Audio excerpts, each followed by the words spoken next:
I like Nigel McGuinness's line for MJF. 2 heads is not better than 1 tonight. At first, I replayed it because I thought he got it wrong. I thought he said 2 heads are better than 1 for MJF. I'm like, no, it's no. Nigel got it. The 2-headed quarter. I mean, I was typing up as Hangman smartened up to the situation. Did anyone check to make sure the quarter didn't have 2 heads? Because MJF was very specific. If it's heads, I get my match. Tails, your match. It wasn't like call it in the air. And I was like, that's going to be dumb if like Shivani or Hangman don't call him out on it. And then right at that moment, Hangman goes, MJF or Max, I want to see the quarter. And I loved it from there. I mean, like MJF got caught. He's trying to talk his way out of it. Baby faces come out and block him. Brody King, who they're really pushing right now, and I think deservedly so, rests the Yanks. There's a better word than that, like pried the quarter out of his hand. MJF got caught. Then he's like, well, we'll just redo it. Anyone have a quarter? Just trying to talk his way out of it because, of course, his character is somebody who can talk his way out of anything he thinks. Right. And then Tony Khan to the rescue through Tony Schiavone's earpiece. I actually thought that was well done. I thought it was convoluted last week and confusing and nobody knew what was going on. And they kind of changed the rules, proposed changing the rules a little bit during the match where MJF's like, let's make it a coin toss, not the fans deciding, which I don't think was really clear last week, but maybe I'm just bad at understanding stipulation explanations, but I know I wasn't alone. But I thought it all came together. And I actually was a little surprised, Brian. I thought they were going to do the one-sided no DQ because I thought that was their way to get away from the conundrum of Hangman backing himself into a corner here that, I mean, either he wins a title or he's done going after the title. So I think it's intriguing, and I think it's a good selling point for Revolution. Yeah, I don't think you ever want to go full Drew McIntyre and do extreme roles where Dolph Ziggler can do whatever he wants, and Drew McIntyre can lose by disqualification. Still very puzzled just for looking at an object. Yes, just for looking at him. Yes, the sorry, Brian. I would love MJF to just like early in the match, if that had been the match, like have yelled the ref, Hangman just looked at a chair. Like you could just imagine him like trying to BS his way into a quick DQ win. Anyway, I'm sorry. No, you're fine. Yeah. I loved how Hangman wasn't fooled by the Harvey Dent trick. He's obviously read his comic books, of course. And no, like I echo everything that you said, Wade. I knew that like Hangman was gonna wise up.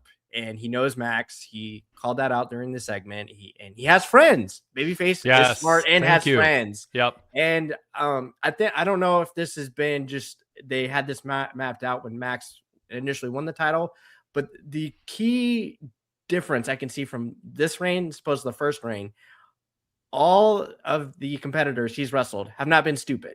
Like MJF is stooging very like he should, because he's overconfident, but he's never gone out there to purposely make the babyface challenger dumb. And I love that. Keep doing that. I don't know if that was emphasis when they did the big board for everything. And, technically Max was a face at the time. And, he was doing kangaroo kicks and dancing around and it was fun. But like they obviously understood, had that conversation with themselves internally. It left a bad taste in their mouth. Like, Max, you say you're the guy, you're a generational talent, prove it. And he's at like stars all around for everybody that like, I loved it. Derek Mitchell has a super chat, so we'll throw it in here early on. And thank you, Derek, by the way. Super chat, always welcome. Why would Page trust MJF to flip his quarter and not ask for another quarter before he flipped it? I'm okay with that. I think thinking of it after the fact is fine. I mean, it's not going to be in the moment, you're not going to think of everything, but the fact that after he's like, wait a second, I don't trust this guy. Why am I trusting this guy? Like, I'm fine with it. I think the heat is on Schiavone. Schiavone, like referees, during overtime before an NFL game, they're like, here's the quarter, both sides, like look at both sides. So really the heat, I'm going to put all the heat on Schiavone. He should have checked the quarter first, but he didn't. But no, I mean, I'm willing to, I'm a stickler for certain, obviously logic holes, but I don't see that as logical. I just saw it as it took them a little while to think of it, but they did quickly enough. I'm fine for the sake of telling the story they told. Yeah, especially with the segment before when you had Kevin Knight, and I can't wait till we talk about Kevin Knight, but just the fact that Kevin Knight came out and said he had acknowledged it and just the way they formatted it. So it's like, okay, they had a conversation. They knew like what the plan was. So I'm okay with that as well. Yeah. All right. Darrell says, tonight and last week, Hangman was unnecessary and too much. Why do stipulations and career on the line? It made everyone, even Wade, forget he just went through a mini tournament to win a shot. This was dumb. Well, it's wrestling. You got to have episodic television, right? And I'm more interested in this match than I expected to be, for sure. Mm-hmm. Whether going full Cody is a good or bad thing, I'm not entirely sure, but I'm on the hook. I'm interested, and we'll see if this makes a difference for pay-per-view buys too. I think it will, and I'm glad that MJF brought up the fact that this ended another AEW wrestler's career. Of course, that's MJF's spin and framing of it. But nevertheless, it was a nod to history. And for people who weren't thinking about it in those terms, or people who are going to look it up and research who's he talking about, right. It does reintroduce a lot of the conversation of why did Cody do it and what would have played out had Cody not left. And I don't know that. First of all, I don't know Hangman's going to lose. He could win. If he does lose, I don't love the stipulation, but I'm going to, because I don't have 100% trust that they're going to, like, you either abide by it and then Hangman isn't your top guy ever again, your top guy, you take him out of play in a way that I think is not worth what you just said, a boost in the buy rate. I think there's other ways to get there. Mm-hmm. Or they renege on it. There's a storyline where, something happens and, the heel goes, I don't care. You never said you wanted a title match again, but to get you in the ring, I'm going to, I don't know. There'll be something. So there's ways around it. Yeah. There are, but I don't like that because people are going to buy the pay-per-view based on, I can't imagine either outcome. I can't imagine MJF losing the title this soon, but I certainly can't imagine Hangman losing a chance to ever win the world title again. And so people buy it, and it's like why retirement matches should stick. I mean, I don't mind wrestlers coming out of retirement for a one-off, but you should never retire and then come back full-time. Like, to me, there's a difference in ethics there. So I'm concerned about that, but maybe they have something in mind that will be okay. Yeah, hypothetically, I'm trying to work it out in my head because it's wrestling, right? What if over a year, let's say a year and a half goes by, and Hangman's just a prominent figure in a very important story on the show. He's just not involved in the title. And then perhaps he's getting the crowd behind him, and maybe we have a face challenger at the time. And he's, you intertwine him and Hangman, and the crowd's getting behind him. And then the face is like, Hangman, you're a man of your word. Yep. You haven't been in the title picture for, 800 days or 900 days or whatever the case may be. And I respect you honoring your stipulation, but, I want to prove I'm better than you. So whether it's for the one night only, I want you to lift your stipulation and face me at All In. Or, I think there's a way to build it and make it sense. But like you said, we have to, I'm willing to trust the process because I hope they have a plan for it. But you would have to accept Hangman's not going to be in this title picture for, a year and a half to 2 years. Right. And I don't think wrestling fans should be like, well, in a year and a half or 2 years, I'll be okay with it. And I'm not saying that they won't be. I'm saying they really shouldn't be. It's not a big deal. But, but I think the trust that a company has is part of, WWE is suffering from a lack of goodwill right now. I think fans are feeling the ticket prices are out of hand for WrestleMania. And then going to Saudi Arabia the next year. I feel like there's, I don't just feel it. There's anecdotal evidence that fans are getting frustrated with WWE right now in a number of ways, because it does seem like there's a bunch of greedy corporate people came in and said, can we get more money out of these marks? Let's push the limits, and then let's go to Saudi and take WrestleMania away from fans who can actually travel to see it, who have always seen it before. And it's just one thing after another, and it didn't help that they were bragging about, hey, we made more money on this show than we ever have in this building before. Fans care about how super rich people are getting richer. They've been tone deaf. So that's way worse than this, but it's illustrative of the fact that AEW has a chance to have a competitive advantage by building goodwill with fans. And one of the things they can do is never false advertise whenever it's in their power. And that includes a stipulation match. Abide by stipulations. Don't look like you're trying to get people to buy a pay-per-view on a premise that you're going to back out on later. And if you keep that reputation for never booking a stipulation that you believe, as you said, Brian, they think, and I agree, will help sell the pay-per-view. You're now asking people to give their money for an outcome that they won't necessarily abide by. So they haven't done it yet. I'm not scolding them for doing it, but I'm saying Hangman better win, because I don't want Hangman, even though I think MJF should keep the title in a neutral situation, Hangman shouldn't never wrestle for the world title again. But I don't think he should wrestle for the world title again if he loses either, no matter how clever they think they're being. So maybe they'll prove me, like, they'll prove that there is a way to make this work without the consequences. But I think goodwill and trust with fans is important, and AEW has a competitive advantage in that realm really blooming right now. Yeah, I look forward to it, however they come up with it, Wade. I'm with you. I know the chat's a little, I know, Derek, I see your chat. Like, I know we have to kind of lose ourselves sometimes in the logic. I'm with you. I would rather it be logical, trust me. And sometimes it's not. Like, both all the major companies, they just lose the thread sometimes. As much as we would love every little thing to make sense, it's like, you know, breaking the fourth wall. It's just like, okay, invisible camera, do we see it, not see it? Come on, like, are we watching the show? So there are things we have to kind of like be a little realistic, but I understand where you're saying and coming from. And like Wade is saying too, like, they have to deliver on this, because I think it's just all you're making this this is a huge deal. This is kind of like I agree with you, Wade. It is momentum shifting in a way. And as I was starting to think about it, Wade, honestly, Hangman is just a different guy too, because he's just him, like, to me, based on what I've read, how he handles himself. I know he just had a second child. I don't know how old he is, but to me, he seems like a guy that he could probably hang it up tomorrow and be fine. So, and with I guess a lot of people are you either get Hangman or you don't.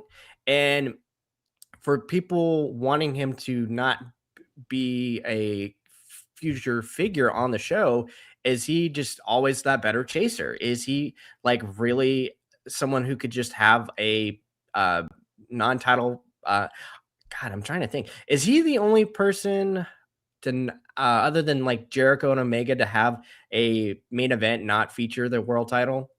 Oh, I'm not sure on that right off.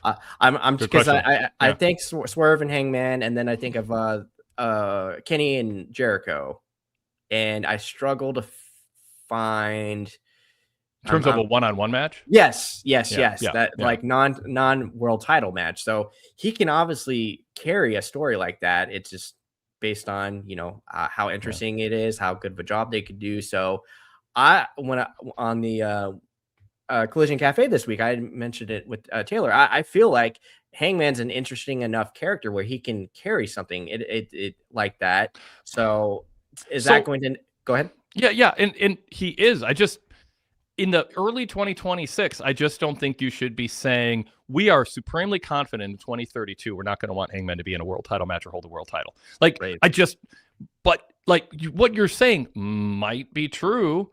And maybe he's going to walk away in a couple years and they feel safe doing, but I don't know. I mean, if he's not, first of all, this isn't in no way a dig at you, but it's wildly speculative to say it's not even, to say the one out that you can think of is, he doesn't plan to wrestle into his 30s. Like, I mean, that's maybe, and if so, okay.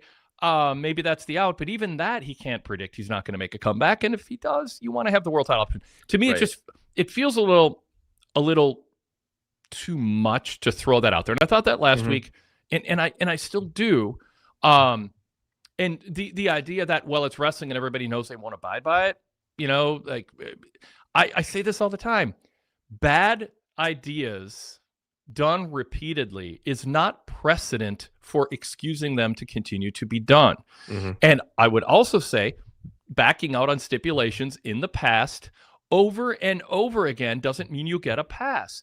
If you've got a kid and their job is to mow the lawn, get the mail, clean up after the dog, and they don't do it over and over again, that doesn't mean you just say, I guess that's just the way it works. He doesn't do what he's asked. Like, because he's never done it before, why should I expect him to do it again? Like, no, I think you should hold promoters and accountable for adhering to stipulations. I don't want to, I'm just responding to people in the chat saying that, like, oh, there's always lack of logic in wrestling. We're not going to stop demanding logic in wrestling because it's lazy, unnecessary, and counterproductive. And I'm not going to concede that it's okay for wrestling promoters to be lazy and counterproductive or even sleazy at times, just because others have done it in the past and wrestling fans should know better. It's on the promoters, to be honest. So, so don't come at me with that. Remember that stupid fire angle that Kane did? Well, it's okay now for Swerve to do one. No, it's not. Yes, wrestling survives it, but it will not get by me without criticism if I think it's stupid or sleazy or whatever. So I don't want to overplay that hand. It's more pushing back on the chat. Don't cede ground to just because people have done things in the past that now you have to lower your standards. Yeah. And I don't know if we should pause and right now, because I know we're already at time way, but to me, I'm almost more interested, like, for the aftermath, what this can actually do for MJF. As far as I know, everybody hates kind of like the Miz reading off his Wikipedia, but I just feel like the fact he can always reference this, like, moving forward, like, I made sure the sad cowboy can never fight for this title again. It just adds to potentially who eventually will beat him, which at this point I would presume it's Ospreay at All In. It just makes most sense. Yeah, I know. Assuming he's ready. So I just feel like that adds the layer. I mean, more heat, more fury, that, like, everybody hates this guy. Like, he's ruining the company, and, but Hangman is just, hey, I'm a man of my word. And, like, hopefully maybe that can lead to something, but I'm agreeing with you. This is a very, sticky situation. Like, I haven't really, like, I love talking this out because I haven't really seen everybody, like, I think you either like it or you don't. I haven't really seen anything in the middle. And I'll just stand by it. I think it's intriguing. Yes. But I don't see an option that I love. But it's not my job to see every possibility and judge that there's no way to make this work. I'm just saying, I'm watching. I'm like, I'm a little worried because the two or three most likely scenarios, MJF loses a title. I don't know. I mean, maybe that'll work. That's the least thing I'm critical of, because that's just abiding by the stipulation. And okay, right. MJF, I think, should keep it so he can lose it to Ospreay, and it'll seem like he's ending a long title reign. But I'm not against a little hot potato with world titles even sometimes. I'm actually an advocate for it. I don't think every title reign should be super long. I think you want to shake it up and have variety. I've said that for decades. But I think Hangman losing and never wrestling for the world title, I think they should commit to that.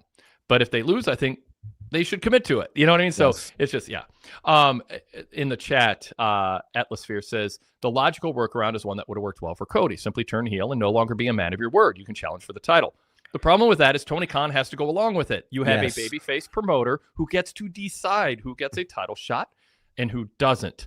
So the issue is, if he's thinking far ahead and he's thinking, I will be a heel at some point, and I will do something so heinous to Will Ospreay, let's say, in 2029, that he will demand a match with me, and I will say only if you put your world title on the line, and then Ospreay will go, well, you said you never want another title shot, and Hangman says, well, I lied. And then Swerve goes, well, Tony Khan, I give you permission. Give this guy a title shot because I want to strangle him. So whatever. I mean, of course there's an out if he's a heel years from now.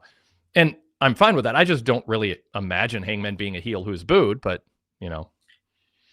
Yeah, and Hangman's struggles as a babyface, I would say, as a heel when he was going at Swerve, I would say they were more internal struggles than actually like a MJF, which I think obviously added a layer to his character because he was so frustrated about Swerve and everything played out. But then, eventually, as he wrapped up the feud with Swerve, he kind of had a self dialogue with him, like, internally, and said, wow, like, I haven't been myself for a very, very long time. And, the year-long feud he had with Swerve just, gave, I mean, if you want to say, he was heel in the feud, sure, but like I don't think at his core, as far as the character was concerned, he was actually like this MJF person, like oh my god, I hate this guy. Right, yeah. But ultimately, as a heel, there's many ways to be heel, but ultimately, you to be a heel, to be fair to the baby faces, you should be designed to be booed. Yes. Which gets into Swerve's promo, which we'll get into, which was both good and bad, for reasons that I'll elaborate on, and want to get your thoughts on, Brian, in a bit here. A couple other chat comments, and we'll pause and introduce the show. Mark Biscetti says Hangman's edgelord routine doesn't make him a babyface to get behind. It makes him look dumb, and MJF smart. It's a no-win situation. So, yeah, I mean, the issue is he didn't need to make this offer to get the stipulation, like, and that's the problem I had with last week's setup.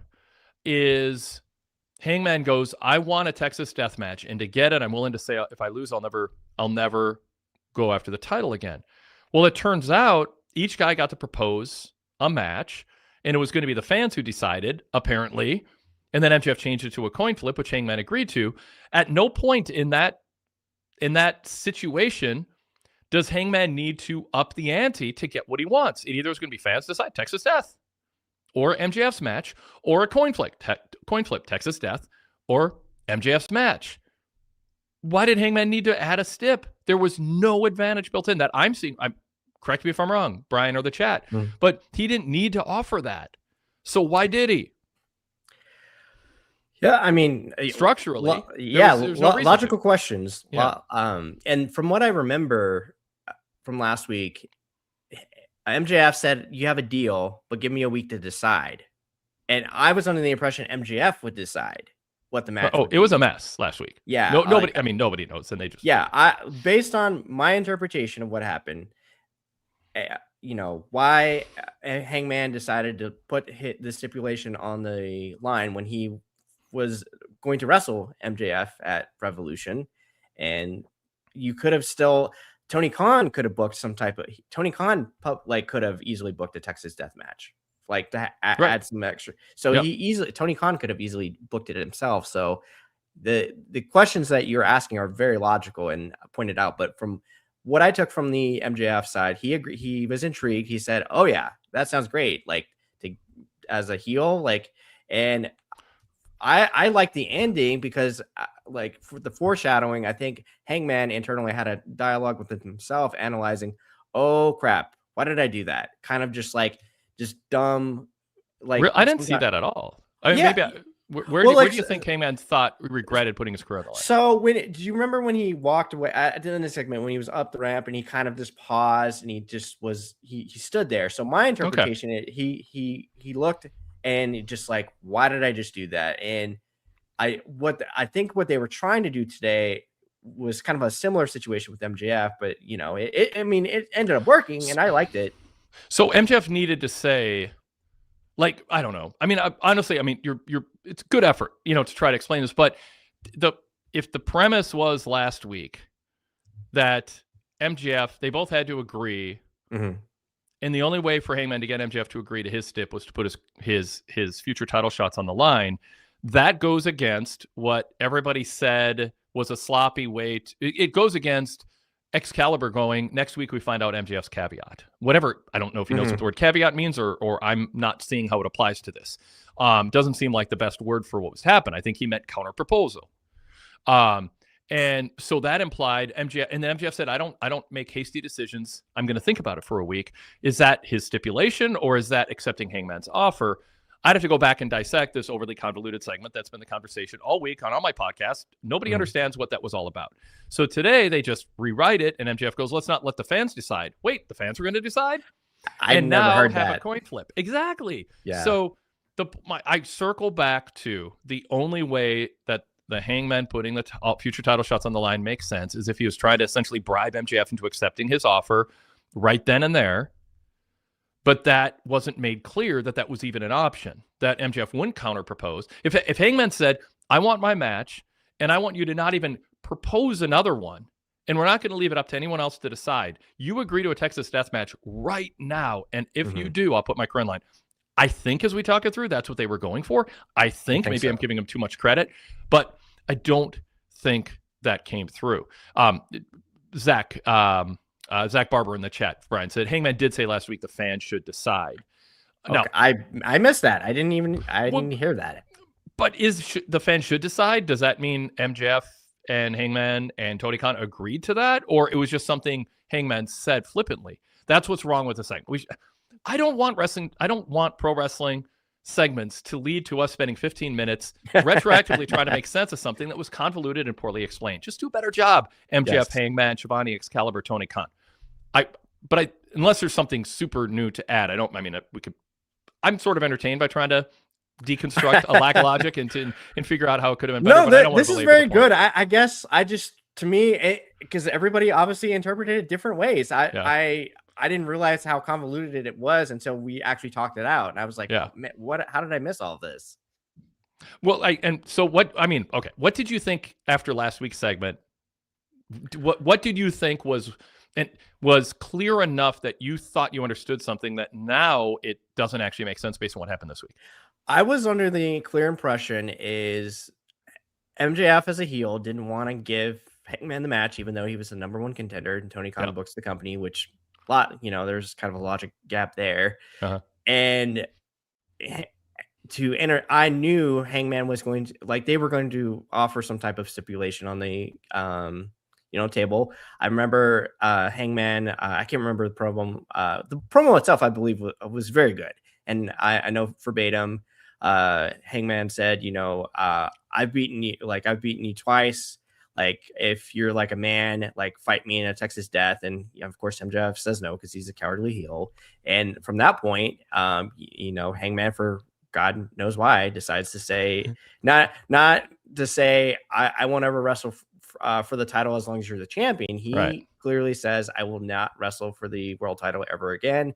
MJF says, you have a deal, cowboy, but give me a week to decide. I like to think things over. That was my clear interpretation. I never got it. Coin flip fans, I was like, okay, I'm on the hook. So that, and now I don't know. I'm indifferent. I don't even know what's going on. Did your understanding match Excalibur going? Well, but we have to figure out. Next week we'll find out what MJF's caveat is. Does that fit your understanding of it? No. Okay, so Excalibur thought it was something different than you did, and MJF this week thought it was different than what you did. I mean, yeah. All right. Yeah. What a mess. Okay. Adam Kidd says, none of it makes sense, but it's going to happen. So let's see what happens. Well, I mean, we could have saved 25 minutes and just said, nothing made sense in that first segment, but it's going to happen. So let's see what happens. But I think that'd be less fun, Adam. Yes. Yes. Rude Dog says, maybe Hangman follows Cody's lead, loses, and then heads to WWE. And then Adam Kidd says, and this is fun, Hangman ain't going where CM Punk is. Because remember, they said, what Roman Reigns said, that they came to him to approve CM Punk being brought back into WWE. Right. That's probably true, but even if it's not, it makes good lore. But it's a good backstory to this. But that if Hangman got fired for some reason from AEW, I can't imagine that happening. Or we want to go to WWE. They would ask CM Punk if he's still an active wrestler. They'd be like, "Are you okay with this?" And I bet CM Punk would say no. I'm not sure. Yeah, that's very good. Or do you just go over his head, go to Cody? Which would be very funny for me. I think they'd have to go to Punk, because Punk, if you want Punk to be in a bad mood and create whole disruption, if you still think you can draw with Punk and you like working with him, even if he can be, you never know who you're going to get week to week showing up at the building. That's guaranteeing yourself headaches for a guy who's, a star for you. But he's also 10, more than a dozen years younger, Hangman is than Punk, so you could get a lot more out of him. But I was going to say, Wade, at his age, though, he has no leverage because he can't throw a fit. He has nowhere else to go. Well, yes, I know. Yeah. Well, yes, I guess the idea would be that they have a respectful relationship with him, and as a professional courtesy, they would ask somebody who had a really fierce personal falling out or feud with somebody, "Are you okay sharing a locker room with them?" I just think WWE not blindside Punk, because you're basically guaranteeing a blow up if you do that. They're not obligated, and if Punk is retired, they might not. But that's a long ways off. Now we're getting very speculative. All right, we are like 3 full segments into the show before we introduced it here. Normally we do about a 10-minute A block, and we did a 30-minute A block. So all right, but it was fun. Let's pause and introduce ourselves in the show. This is the Wade Keller Pro Wrestling Post Show for Wednesday, February 25th, 2026. I'm Wade Keller, host of the show, editor, publisher, and founder of the Pro Wrestling Torch Weekly newsletter. Cue up the latest copy, headline about WrestleMania ticket sales down, and some analysis of that. Back page end notes exclusive to the newsletter. Don't freeze the camera and zoom in. It's newsletter exclusive for VIP members. And it is my playing out various scenarios for Drew McIntyre's title defense at WrestleMania, if he's still champion by WrestleMania, which is very likely. I looked at all kinds of different scenarios and incorporated a poll analysis. Greg Parks on page 10 did his look back at WWE injuries in year 2025 and analyzed them. So lots of good stuff in the newsletter. Check it out if you're a VIP member. PDF of that paper copy is available for you to download onto your tablet if you want to read it that way. Also, an all-text version is always available for your reading if you prefer that instead of a PDF. pwtorch.com/govip for full details on becoming a VIP member and not missing out on any more of the VIP exclusive content, which, by the way, includes versions of our free shows like the Wade Keller post shows and podcasts with commercial breaks skipped right over. So nice streamlined listening experience and VIP exclusive shows, which we're going to get into a sort of new one in a moment here. But we are here to talk AEW Dynamite, and that means that you are, well, as always here on the post show, you are invited to participate via the chat, which we've done so far. Some good contributions from the chat already. A good group in there, and you're invited to join them. Just go to the PWTorch YouTube page after Raw, Dynamite, or SmackDown when I'm hosting, or on Tuesdays after NXT for Kelly Wells and Nate Lindbergh, and after pay-per-views and PLEs also, with usually Greg Parks and other hosts, sometimes Brian. So check us out on YouTube, and you can be part of the chat. Otherwise, it always becomes a podcast afterwards, and that gets distributed on our podcast network. You are invited and encouraged to search Wade Keller on your podcast app and subscribe to the blue logo and the red logo. The red logo is the Wade Keller post shows that has the Raw, Dynamite, and SmackDown shows, along with some other content that's podcast exclusive. And then you'll also see the blue logo pop up. That is our regular podcast, the Wade Keller Pro Wrestling Podcast. They are not live on YouTube at any time. They are regular recorded podcasts, including the weekly flagship episode. Yesterday, Zach Haydorn joined me. We covered a lot of AEW and WWE topics for roughly an hour and a half, give or take, and some emails too. So search Wade Keller and subscribe and download every day, because there's a new show just about every day. Some fun flashbacks going back even 15 years to what we're talking about 15 years ago. Just cool stuff on that feed.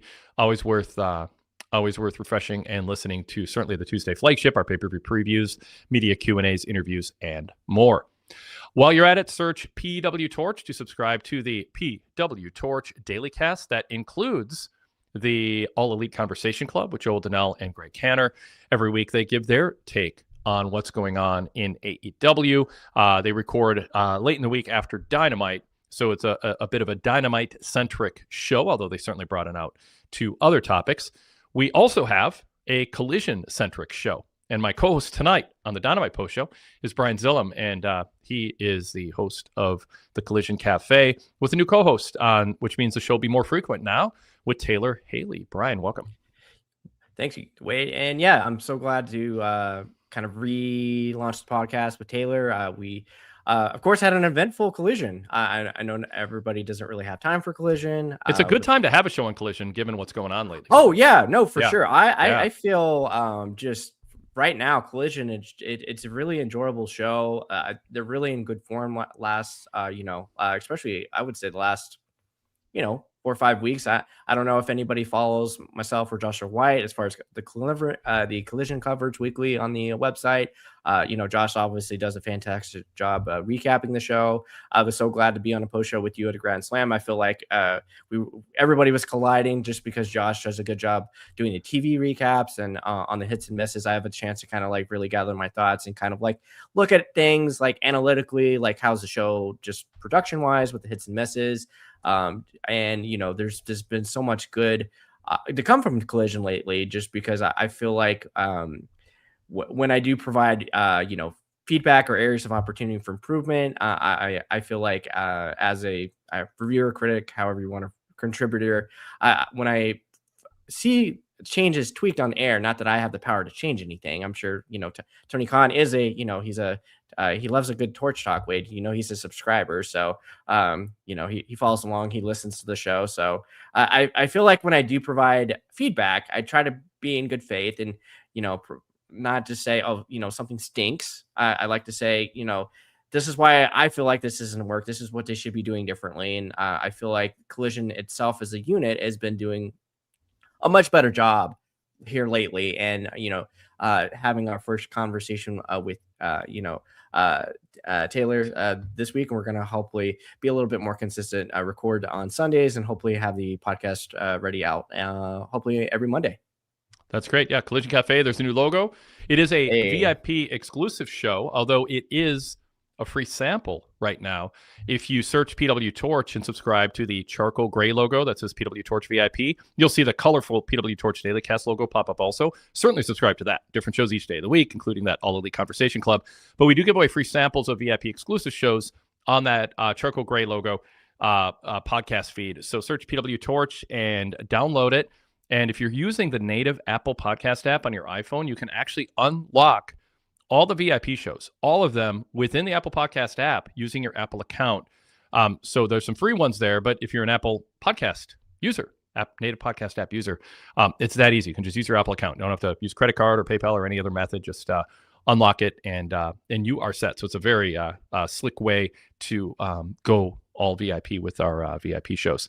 We also have full VIP membership that includes access to our archives, customizable feeds, and a podcast feed that works on Apple Podcasts, but also other podcast apps on iOS and Android. It gives you access to our ad-free website and unlocking nearly 4 decades of newsletters, hundreds of retro radio shows from the 90s, which are fascinating, on demand, over 2 decades of podcasts, access to the weekly newsletter, the aforementioned PDF and all-text version, and much more. So check that out. All kinds of ways to sign up. You can also access us on Spotify through a Patreon subscription. So go to patreon.com and search PWTorch VIP. You can get a free 7-day trial there. I think through Apple, you can get a 3-day free trial, by the way, too. So you can unlock all the VIP shows and try it for 3 days free. So there are some free trials available through Patreon and that aforementioned Apple approach. Okay. You can email us if you want to be part of the show that way, especially if you can't be part of the chat because you're not watching us live. And of course, sometimes you got to go to bed or watch other shows with your family or whatever. But you can still be part of the show. So don't feel locked out. Just email us, wadekellerpostshow@gmail.com, if that's how you want to contribute a topic, a suggestion, a rant, an opinion. Another way you can join us is by video caller or just audio only caller. There is a link in my TV reports at PWTorch. So it changes every week. So for Dynamite, you'd go to my Dynamite report tonight on the website and then find the link there, click on it. You'll end up in the waiting room. You can turn your camera off and be an audio only caller like our Blog Talk Radio days, or leave the camera on and just join us on screen. All right. Brian, let's just get back to conversation here about Dynamite. I mentioned Swerve Strickland's promo. Okay. And in my TV report, I analyzed, in Keller's analysis, I said, was he looking to be booed? I said it was an intense and believable, but I'm not sure what part of that he thought was going to get fans to boo him. His opening line, when he talked to the fans, said, "Miss me, sickos?" Did he not forecast that as a newly turned heel, if he calls a fan sickos and goes, "Miss me," after they were already chanting Swerve's House at him, by the way, they were going to cheer for him. And they did. They popped. So it's a nice, intense interview, but it was missing an element that I think should have been the question a producer was asking him as he was coming up with it, or he should have been thinking of it himself, which is, I turned heel on Kenny Omega. We want Kenny to be cheered. My job as a heel is to not only get booed, but help my babyface stay over and get 100% cheers. What do I need in this interview to make sure I get booed? It's not about being cool. It's not about being edgy. It's not about being intense. It's not about a refresh. It's not about explaining your motivations. It's what aspect of all of those things that he did do is going to get fans to boo. And if the answer is probably nothing, then you got to add something or change something. And he didn't. So to me, that was a babyface promo from Swerve, who goes, I got my edge back. I'm going to get a world title because I was more successful when I had more of an edge and used other means to achieve success. But he didn't insult Kenny. He didn't insult the fans for like buying into him. He didn't like come across as a hypocrite or in denial of like there just was a missing ingredient. And so I'm kind of like just kind of bummed out. Like fundamentally a heel promo needs to be designed in a way, even in 2026, when the goal is he turned for a reason. Nana was out there, doing his promo before Swerve came out as a heel for a reason. The goal is to get booed. And if your goal isn't just to get booed in and of itself, then separate that and go, certainly a heel's number one job is to make sure the babyface stays over as being popular and you're not pulling support from them when you feud with them. Brian, I saw a lot of people cheering and smiling and nodding along. So I don't give that a great grade, even though it was compelling and cool. You're muted, Brian. I don't think I did it. Now you're unmuted. No, okay. I still can't. No, you can. Oh, I love doing that to someone else. That makes me feel so good. That's funny. All right, good. No, I would have definitely gone without the Sickos line, and honestly, I would have had this come out first before Moxley and El Clone, because it was the biggest deal. I would have also had maybe Swerve say, I was fined this amount of money. Here you go, Tony. You could have easily just made fun of Tony Schiavone. That's easy heat. I mean, I would have done that. I did like, for my sensibilities, Wade. I completely overlooked that the fact that Omega did mention that Brody King is the most dangerous man. I really like. I love that callback. Yeah. See, that was my next point. It was very simple and. Yeah. I think sometimes we have to kind of, like we did in the first 30 minutes, we have to try to pull things from thin air. Like the things that are kind of right in front of our faces that you just forget. I wish I would have caught that. And obviously we were kind of figuring out like the last couple of weeks, what's Brody King doing? He's obviously got something big planned for that's great. So love that. I know it's also hard to kind of like hate a heel when he jeers a fan when he I don't know, just the way he like stopped the heckler and said your mama. I was like, you can't do it. I mean, it was funny. You can't, but as a heel, you can't do that. Like throw gum, like you can be like MJF and throw gum at somebody. That's kind of heelish, but like he came out. I don't want hack reason. I don't want Swerve to be a hack and do a localized, the Denver Nuggets suck. Like I'm not calling for that, but to me, it was foreseeable when you look at those bullet points that people are going to go, I like this Swerve better. This is my guy. Yeah, that's no, it's a problem. It's a problem because I would say, as far as the exception of the Sickos, the verbiage throughout, I really, really liked, because sometimes Swerve he's not necessarily the most elegant promo, but as far as his words, everything made sense. I did like the line how he mentioned, I like how the table's more reinforced this week. Like I would have leaned in a little bit more on like, I'm not here for you. Like you mentioned, him kind of just leaning into the Sickos line kind of like got the narrative even if the Sickos line isn't there. And I mean, that got things off to a bad start, because I'm like, hey, Sickos, did you miss me? That's totally a babyface line. And you're asking fans to cheer for you. And how do you not see that? Or if you see it, are you now being a selfish heel? You're being a selfish heel in that you want to be cool, but you don't mind if you get cheered. In fact, you think it's kind of cool. It's sort of subversive to undercut the babyface opponent by saying things that are going to get you cheered. I think it's disrespectful to your opponent, your babyface opponent, in this case, Kenny Omega or Brody King. Brody's going to be safe, by the way. He'll be cheered. You know what I mean? Like, but nevertheless, on principle, I still stand on this. But even if you take that away, Brian, nothing else. He's like, I had more success when I was more ruthless. Like, remind people of what that means and what you're going to do. And I think you need to have, and to me, like, I would look at this and go, okay, we need a strong interviewer. And maybe they can follow up on this, but it should have been done on week one. You can have a strong interviewer, Shivani, Renee, or whoever, say, hold on, Swerve, let me interrupt you. What do you mean by ruthless? All you started doing is trying to succeed by not cheating. And now you've figured out you're not good enough to win without cheating. So now you're just going to say it's cool to go back to cheating because that's how you have the most success. Why should anyone respect you when you are now admitting that you can't win on an even playing field that you're saying you're going to go back to cheating? And let Swerve have an answer to that. And it could be a rationalization that doesn't hold water or whatever, but he needs to be called out for it, because otherwise it sounds kind of cool and people are going to chant Swerve's house. So I mean, couple chat comments, and then Brian, you can comment after that. One Man's Voice is agreed, not a babyface promo, but came across wanting the hug. San Francisco Niners fan 23 says the Swerve promo should have opened the show as soon as the show came on. They have the broadcast team welcome and then get cut right off. Perhaps, I mean, formatting wise, they could do that, but not super germane to what I'm saying, but it's fine. Zach Barber says, Wade, I agree. Swerve shouldn't have said sicko, but at least he didn't end with whose house. Well, come on. I mean, like, it's not. They were kind of chanting it. It's not a binary choice between if he doesn't cut 100% babyface promo with every trope that gets fans to cheer him, then you can't criticize him for not making sure he had some things in there. Some, like, to me, heels should have landmines they step on when they're rationalizing their actions, and he didn't have any built-in landmines in there. Yeah. And let's see. Darrell Freeman goes, Swerve brought the cool tonight. He needed to bring some malice.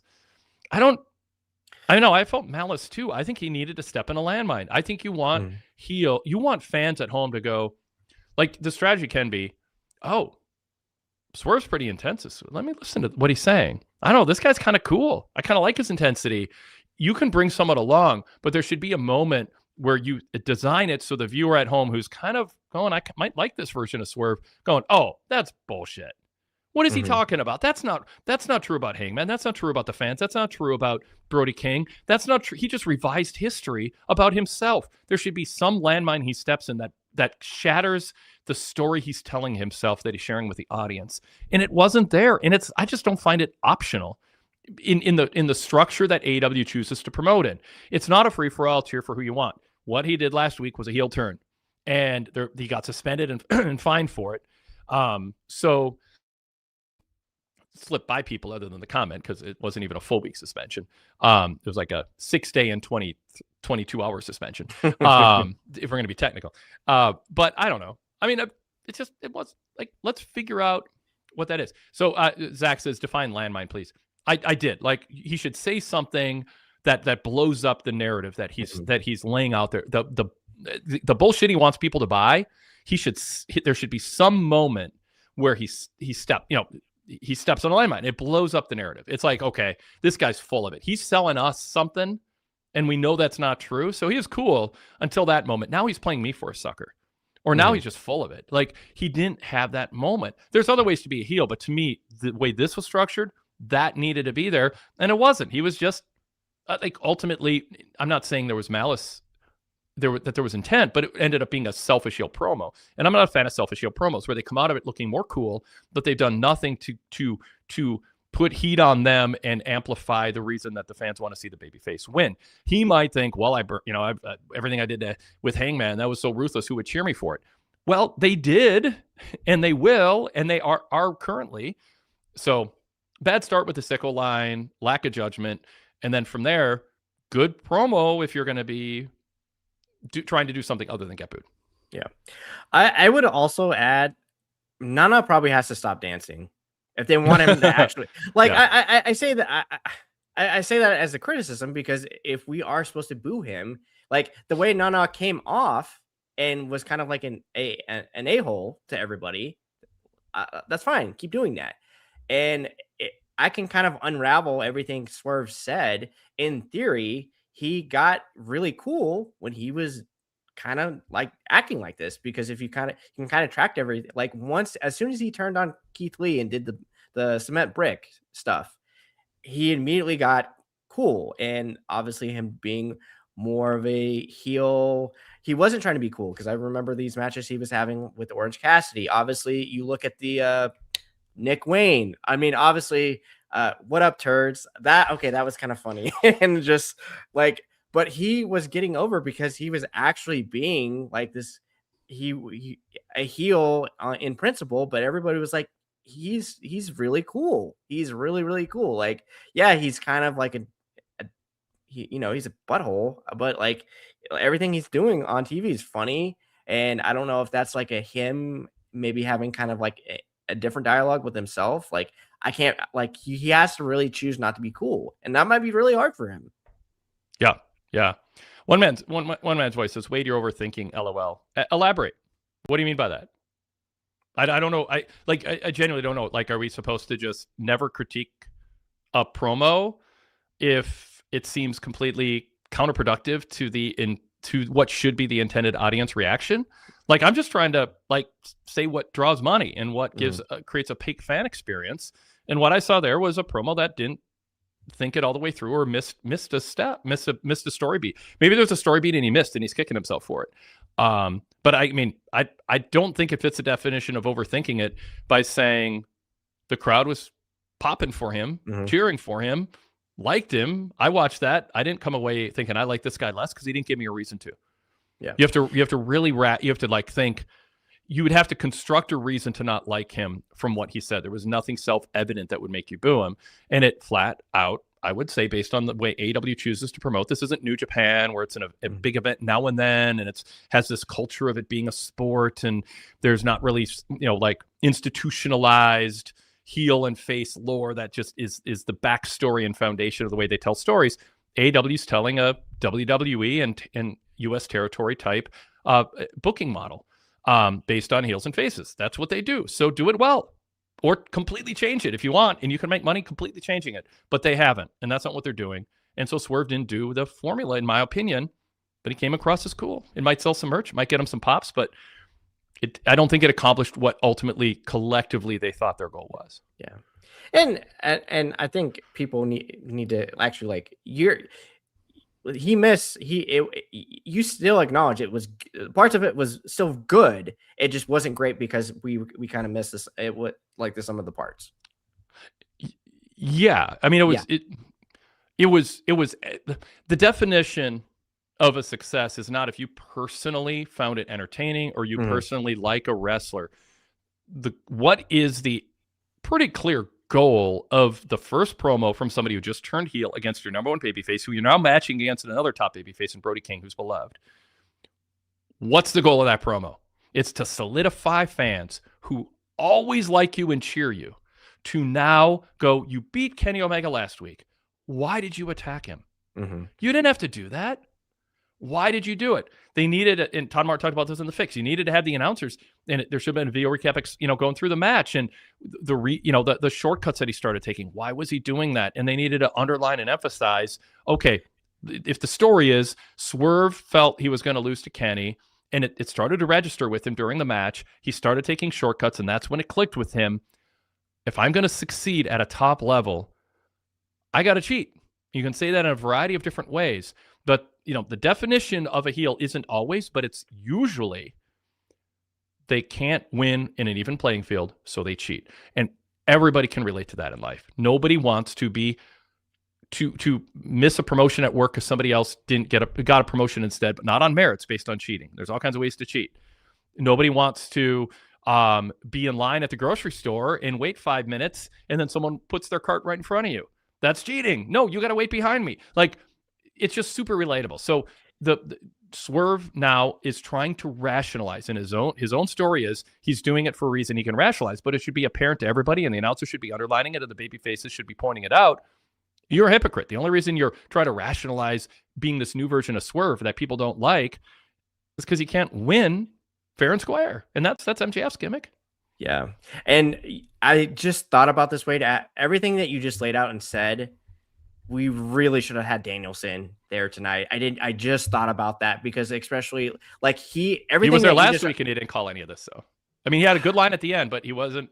Well, Todd pointed this out brilliantly on the fix last week. Knowing he beat him, and if you're trying to actually get heat, he could have been a complete a-hole to Danielson. Yes, and that would have gotten him more heat. That probably would have come off better. I didn't even think about that until you were talking, man. Because Danielson, I don't know in the moment, but in the aftermath, because especially based on his reaction, if they do have like any type of sit down interview, maybe they can try to intertwine him, and maybe the things that were missed, he can try to kind of mitigate that. Yes, and I think the role of announcers underlining key points in real time, or certainly after a week to reflect on it, is underrated by a lot of people. I think some people hit mute and listen to music or a podcast or have something else on the air. And to me, like half of what it takes to get a pro wrestling storyline or match over, especially with forwarding a storyline or a feud on TV, is the announcers. You don't want them giving things away or hitting you over the head with things, or doing reverse psychology in a way that's just so transparent. But you want to be steering people to notice things and framing things in a certain way, and they just they just miss too often in pro wrestling, but especially AEW. They miss too often. I mean, was it a heel line to say you had the nerve to call someone else the most dangerous man in AEW? Yeah, it kind of was petty, but, well, I think people look at Swerve and go, but I kind of think he is the most dangerous man in AEW. And now he's saying he's going to amplify that and go back to his old ways. He said, I'm a man of my word. I put you down and I did. So now he's got integrity. He's like underlining the integrity. I warned you before I did it. He said that he looks back and the most successful time of my career was something that in the past I said I regret. A lot of people go, yeah, culture says succeed at any cost. Someone needs to point out, at any cost, are we okay with that? Right. But his story didn't, I don't know. I mean, and he goes, everyone in AEW is on notice. They can get clipped whenever he chooses. Well, that's kind of, that could be a babyface line. It's not inherently a heel line. It's all about the context. And then he closes just going, I'm the most dangerous man in AEW. I mean, he's just asserting he thinks he's the most dangerous. That's just confidence. He's not being a dick. Right. He's just being confident. I mean, I wouldn't even say he's being like arrogant in a way where it just falls apart on the face of it. So I don't know. I was bummed out. I'm big, and I was real critical of Roman Reigns back in the day when he was being pushed as a babyface, and that he was the first. Which time? He was the first in this respect. In this respect specifically, I would say he was the first centerpiece babyface in the history of that company who wasn't even trusted to do the go home promo before pay-per-view to sell his match. They never gave him a microphone and said, stand in that ring and tell people why you want to retain your title and why they should be rooting for you to beat the heel. He didn't have the go home promo. And I talked about that repeatedly. Every pay-per-view that he headlined, they didn't trust him with a microphone. And to me, that was a huge part of what didn't work for him, is he wasn't emotionally accessible or vulnerable to the fans, where he'd be like, I need you, or this is why I'm worried going in, but this is also why I'm confident if I can do it, whatever. I mean, there's a way to do that and have it be cool. Everybody has their own approach to it. And they just didn't trust him to do it. It wasn't in his skill set. And I thought that is an underrated aspect of why he didn't get over, because fans were never motivated to cheer him because he didn't have a story to tell on the go home show before pay-per-views, where fans go, oh, that's why I'm rooting for this guy, because of what he just said. He didn't have it in him. So I always look for, either going into a pay-per-view or coming out of a big angle, does the wrestler or the support group around wrestlers, some men and women are good wrestlers, but they're not good at coming up with promos. Sure, ask a veteran, ask a producer, ask whoever, get help. There's no shame in that. We all have strengths and weaknesses, but whatever it is, Swerve on his own or with help, I'm always looking for, when you have a big angle, and that was a big angle last week, closed out the show. Kenny's your top 2-3 babyface, top babyface legacy wise in total. First big signing EVP. Swerve, this breakout star, you're turning him heel. You've got this headwind to people who like him. You got to spend all week coming up with a really, really, really well thought out, run the ideas by 6 other people who are going to be honest with you and go, what can I tweak? What can I do? And I was let down by it. It was Swerve doing what he can do naturally really well, but without the context of, okay, but what's the point, and am I accomplishing that? So I'm bummed out. Yeah. One man's voice still pushing it. What's wrong with being confident as a heel? Nothing. But you got to still be, ultimately got to do something to get booed.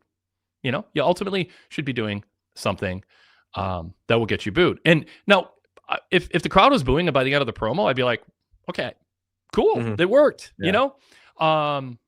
But remember, he is a star. People will love him no matter what. I mean, well, then you think AEW and Swerve are idiots for agreeing to turn him, because there's no company that should have someone turn on a babyface and be booked as your lead heel, now going to the next pay-per-view against Brody King. If you think there's no way we can get people to boo him, then you shouldn't turn him. Right. But if you turn him, then you should have a strategy and use every ammunition that you have in his first promo to get him booed. And he goes, well, half the crowd did boo him. I don't know. Some people booed him. I don't know if it was half, Brian. But nevertheless, Fan Blast says, heels have false confidence. Deep down, they're insecure. We needed that. Derek Mitchell says, you're letting Excalibur off the hook, Brian. Excalibur needs to do his job, not Danielson covering for him. Oh, well, no. I'm just saying, like, for my sensibilities, for what Wade was saying, Derek, like, it would have gone so much better if Danielson was the one, especially since he was the one so gutted and horrified of what happened. And then as a jab, as a heel, he could have said, hey, you better sit down before you can't ever get up again.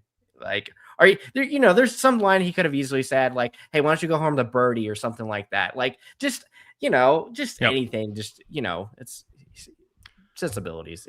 Yeah. Zach Barber says, one of my favorite characters on one of the soaps I watch is a mobster who put a hit out on his girlfriend's husband. Okay. Just got to map that out in my head. He's a bad guy, but he knows he's bad. That's what Swerve was going for, I think. I'm sure Swerve thought he was going for something. I'm just saying, I'm not trashing the content. I'm trashing the missing chapters in the content. Yeah, that's all. And I don't think it's that controversial to say, did you miss me, sickos? And the crowd goes, yeah, they popped for him.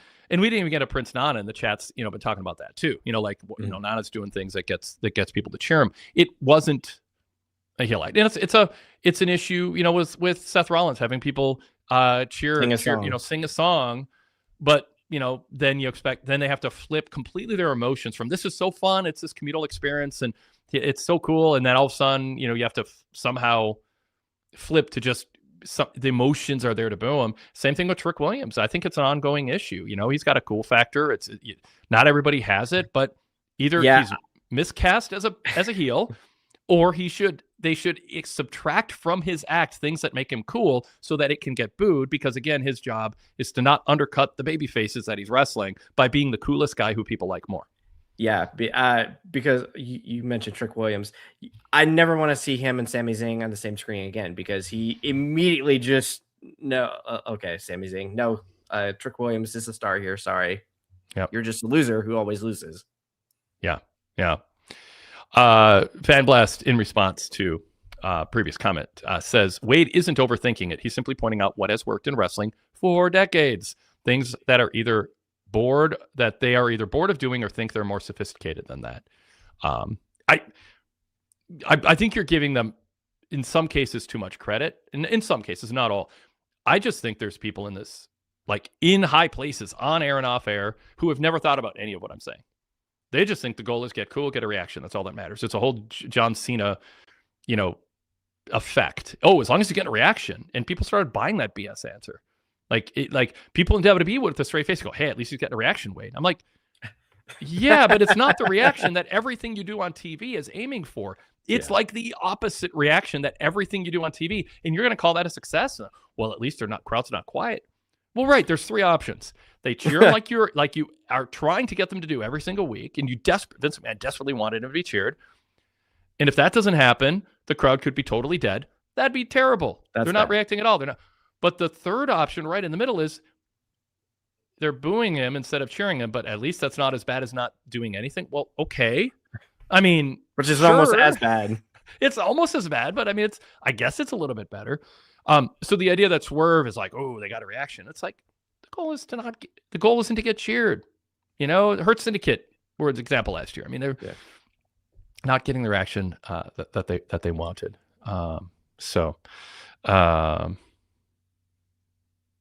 All right. I'm just, one man's voice just isn't budging at all.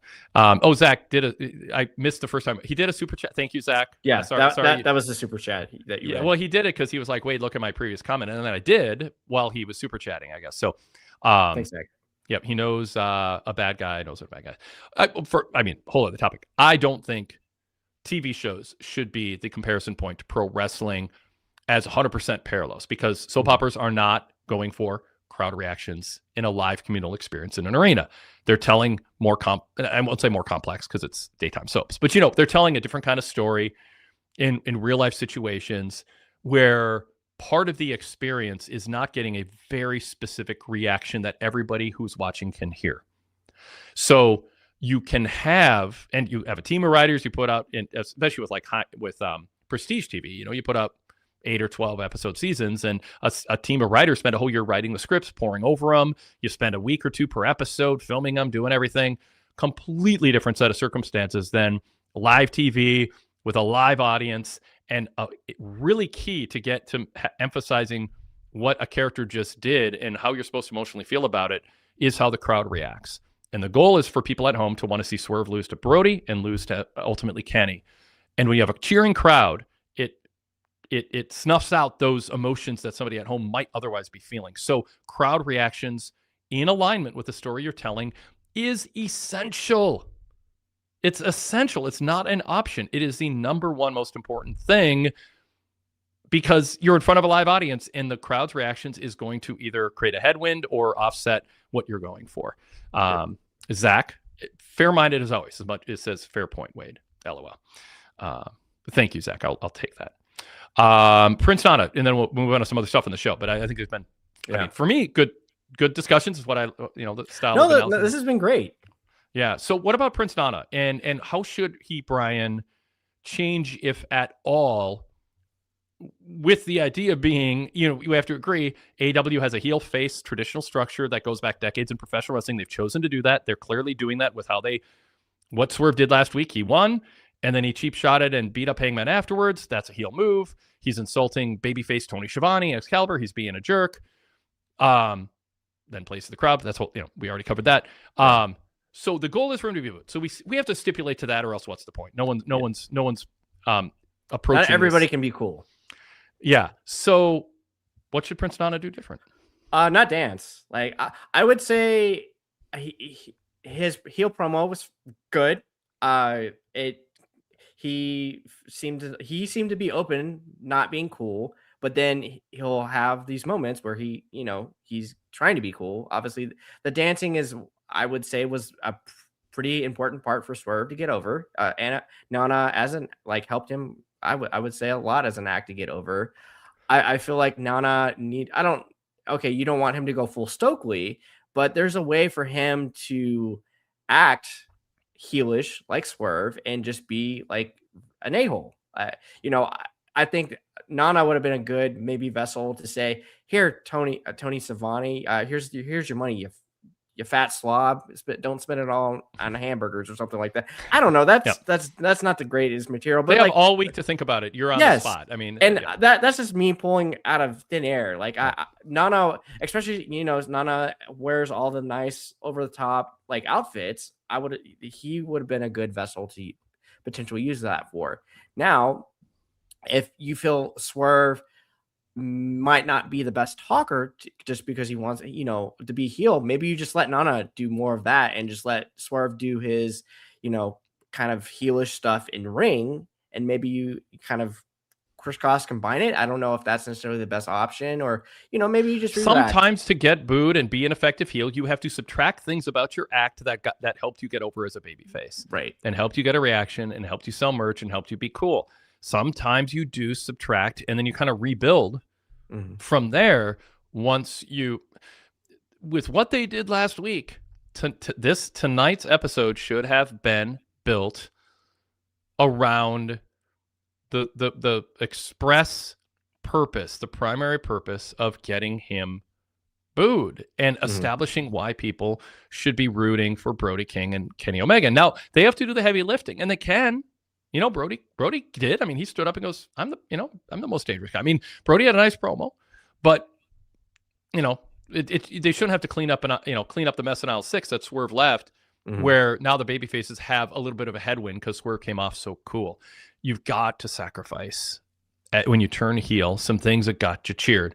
Same, again, if you believe that the most important thing in wrestling is, I mean, I don't know, whole other discussion, but like if you believe in an essential tenet that doesn't happen at that doesn't, like, you want to have stars, you want to have people who are over and seem like stars, and that you could say that's the most important thing. But you can have stars and also have heels who do not create unnecessary headwinds for baby faces to get exclusively cheered. And that's what he did. You know, he brought the cool, but he didn't step in it, you know, along the way. And so, yeah. Rude Dog says Prince Nana was still pandering to the crowd with a Who's House.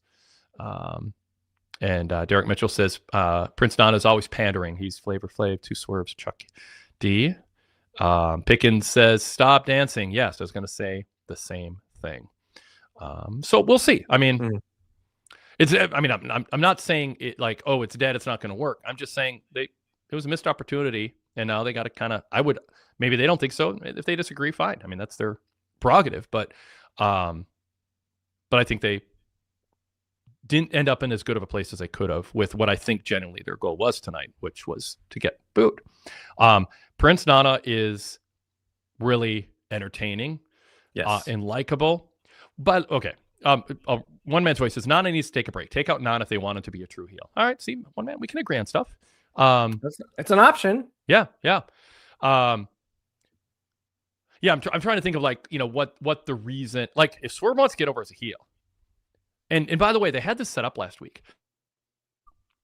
If you watch back last week, Nana was excited when Swerve won and then did not like Swerve attacking Kenny afterwards. And looked shocked and kind of in dismay, like what's going on here? Now he's on board. There was a chance for them in this story for Swerve to say, you want to know where Prince Nana is? I didn't bring him this week. You know why? He wasn't on board with what I did last week. He's got to think about it because I want to be as successful as I can be. And I'm tired of XYZ, you know, whatever his rationalization is for why he decided to turn back to the dark side and become ruthless in a way that he should define for the fans that he thinks is okay, but he knows the fans won't think is okay. And he can get some heel heat by going, I don't want Nana around till he comes around to my way of thinking. And last week he wasn't with me, and he should have been in sync with me, and he wasn't. So there's, you know, whatever. They have all week to think about it. I'm doing it on the spot here, but I was surprised that Nana came out all on board when the last we saw was Nana going, whoa, what are you doing? He tried to pull him off. I don't remember exactly, but he tried to pull him away. He's trying to stop Swerve from doing it, and now he's on board. What happened? Like, fill that in too. Like, it's not thinking too hard or asking too much. Just have this stuff make sense. Watch back what you did and do it with a critical eye, and go, all right, Nana was not on. He did not know what was happening. Or he was pretending he didn't. You can tell that story too. Swerve can laugh and go, "Ha! You thought Nana wasn't on my side." He was. There has to be a reason for that, other than the misdirection of the fans, which should never be a wrestler's motivation to misdirect the fans. Oh, don't do that. Yeah. All right. I'm just seeing what else. This is what you should be criticizing. One man's voice says, "Yes." Okay. What do you think of Brody King being his opponent? And you brought it up. I liked that when he said that Brody's the baddest man, when Kenny said that, and for that to be one of the reasons that Swerve turned, I really like. Yes, love that. Like, that should have been something they leaned into. And if Swerve had said, Kenny said something that made me think. Kenny said something that was true that I didn't like. He said Brody King is the most dangerous man in AEW. And he was until last week. I beat Kenny Omega, but I realized in order to stay at the top, I needed to reassert that I'm the most dangerous man in wrestling. And that's why Prince Nana, if he's next to him, he can point it out, or he can say he's at home, didn't know I was going to do this, because it hit me. What Kenny said was true, and I'm tired of it being true. Like, again, you might have to like work backwards from there a little bit to tell the story, so that there's a, you can kind of, but he can say, and like during the match, and the announcers actually then could come back and say, yeah, you realized when Kenny was about to beat you, and then you started cheating, and then you pulled the referee in the way. You realized you're not the most dangerous man in wrestling unless you're cheating. Unless you're pulling hapless referees in the path of a knee. Like, there's a way to frame him as, yeah, he thinks he's pointing out that the way that he has to become most dangerous was his excuse for what he did to Kenny. But you have to ultimately have the viewers at home thinking, that's bullshit what he's saying. Right. You know, like, you don't have to attack a guy when he's down to be, I mean, that makes you dangerous, but it doesn't make you someone you want to cheer. And so it was a really like the idea that they were thinking that far ahead, Brian. Yeah. That No, we're going to set up the match. I like. No, and I was trying to kind of map my way to get Brody King a match because we've been very high on Brody King, and we had a very long, thoughtful discussion after Grand Slam on what AEW should do, and especially afterwards, I'm glad they decided to announce when Brody King was coming back, and it made sense. And when Swerve mentioned that line with Omega, it just ding ding ding. I was like, all right, I'm completely into this. Let's get Brody King on the pay-per-view. Let's get him in a big time feud. And I would say historically, right? Sometimes AEW doesn't necessarily go with this kind of momentum for a guy, right? I mean, it's the history's there on the show. To their credit, they're going. I don't know if this was always the plan, but they're continuing to push Brody. I would say putting him, in theory, right? Swerve should be one of the top heels in the company right now. Theoretically, and I think he'll get. I mean, I think he'll get there, but I would say pitting him against Brody at a big pay per view that's in his hometown. That's a big opportunity, like huge. And something I really enjoyed, and I don't know if production head or production Tony himself, when you have a guy in multiple segments on a show, that shows that to me as a fan, that tells me, oh, I should be paying attention. This guy, they want to push this person, because like just the fact that Brody King immediately was right after the initial Swerve promo, and then he was obviously out to help Hangman and had a match, a really good monster mash, and had a promo afterwards. That tells me you are committed to this guy. And then obviously Kevin Knight kind of did the same thing, and we've talked about Kevin Knight before. I really love that. Like I don't necessarily having like not everybody needs 5 segments. However, that tells me you're committed to this person. You're trying to tell the audience, if you don't know Brody King, you should get behind him. He's a very serious threat, and he's going to be around, the title picture at some point. Yeah, and I think people who like Brody King, and I mean, going back to the first Continental Classic, I think it was, where he was sort of like, "Hey, look at him!" Like people that was great. Him to it. Yeah, like it has been. There's been like some of the best baby faces are ones who manifest from fan support. I mean, Bret Hart, was manifested from earning his keep as a jobber with losing opening matches at WWF house shows in the mid 80s. I was there for those, and he had no music and no charisma, but he was a good worker. He was a good tights, excellent hit, excellent execution, one might say. And then the Hart Foundation, and he got Jim Neidhart was a personality in that, but Bret had an intensity and a cool factor than the IC champ. And it's like, hey, this guy's having better matches than the world champ is. Then the world champ, Hulk Hogan, gets in trouble with steroids and lying on Arsenio and all that nonsense. And it's like, do we want a Hulk Hogan derivative copycat and Lex Luger? The fans said no. Finally, Vince was convinced. Let's go with Bret. He's a good, he's what the company needs, because nobody's looking at him going, he's only over because of steroids. The fans were along for that ride. Brody King has that in a different way, but the fans have been along for the ride. He's been that guy getting people's attention in the singles ranks in a tournament. He got over in the tag team with Brodito. He's a badass. He stands out because there's not a lot of people like him, although they found one in Mark Davis, and they had a banger tonight. But there's not a lot of people in AEW who have been pushed who are like him. And so there's this spot for him, just like there's a spot for a center or a three-point specialist or a point guard in the NBA, or someone who kills power plays or who checks in the NHL, or who plays goalie or is scorer, whatever. You have your area of specialty and you stand out. Brody can. But the fans have been along for the ride. So you're not asking them to cheer for somebody. They were already cheering for him, and now you're validating it with a push and giving him more success. And that's great. And that's why ultimately, I mean, even though I talked a lot about Swerve, because the Swerve promo, it's not just about Swerve. It is a larger issue in pro wrestling. And I'm using this as an example that is symptomatic of something that I think has been lost in pro wrestling, that promoters who are dead or in their 80s now knew you needed to do to draw money. And I interviewed half of them in my younger years doing the Torch. I mean, so it's just like there's something to be learned from the past that doesn't have to do with how many followers you have on social media or how many people chant your catchphrase. That will help pro wrestling companies succeed. It'll help AEW go from the second time in a year selling out this 2,500 seat building and going back to 10 and 20,000 seat buildings. That's what I'm advocating for here. Is if the goal is to get back to the big buildings and draw 8, 10, 12,000 people, you want your heels to be somebody people pay to see lose. I think there's a limit to how many people will pay money to go chant a catchphrase and a communal experience for a heel and then somehow try to get emotionally invested in the babyface beating that person you were just chanting for.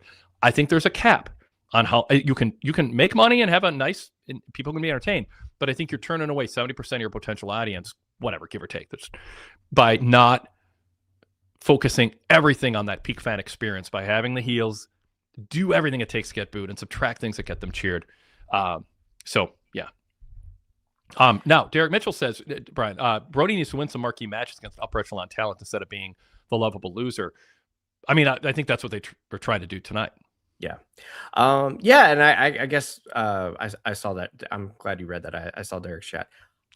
To me, I'm almost kind of thinking, would it be more interesting for Brody to win and then have Swerve just kind of fall apart? And maybe that's how we kind of take a different character direction. Because I feel like if you kind of look at, he lost matches, when he was kind of this coolish guy before. I remember him losing to Orange Cassidy. Obviously, he lost to casket match at Orlando Derby. And during that feud, even at that time, like, he was still Swerve, but like I don't, he was not obviously as cool as he was now to the audience, right? So I wonder if it almost makes it a more interesting proposition and like character development for Swerve to actually lose, because traditionally Tony likes to have people win in their hometowns, right? So I mean, to me, I'm already kind of on a hook, because I'm thinking, well, he's a hometown guy, he's got to win, right? I mean, not necessarily a given, but I currently have, and just because honestly, having Swerve be a sore loser is a better way to turn heel than being a sore winner in a way. Yeah, he was a sore winner last week, but he did win through nefarious means, increasingly so as the match progressed, which the announcers did not point out during or after the fact, which was unfortunate. But he was working in that direction, and there were a bunch of clues that things were kind of heading that way, and that people could pick up on with some changes in what he was doing. And JB pointed them out last week on the post show, like, hey, there are things, like this was thought out with some changes in music and words and demeanor and that kind of thing. You could see, but again, they didn't fully capitalize on all that tonight. Like, I don't know. In my mind, I envisioned, not the specifics, it's not my job to come up with a promo, but I envisioned like, oh, there's so much material here. And, the Most Dangerous Man was a great addition to that. And, it was, you get some fans to boo you, but I mean, you're still cool. And I don't know. Wait, I don't know if you already had it. I do want to actually shout out Mark Davis. I don't know if that he was. No, that's on my list of 6 or 8 other things to cover before. Do you want to talk? Let's do it. Let's do it. So okay. Talk about it. Yeah. I know everybody kind of has like, well, traditionally, right? Sometimes when a new guy comes, Tony Khan will have his favorites for a while, and they'll kind of just be at the background. Mark Davis, God bless him. He's had bad luck the last 3 years, right? Just not great. Is he in the Vision? No, he's not in the Vision. He should be.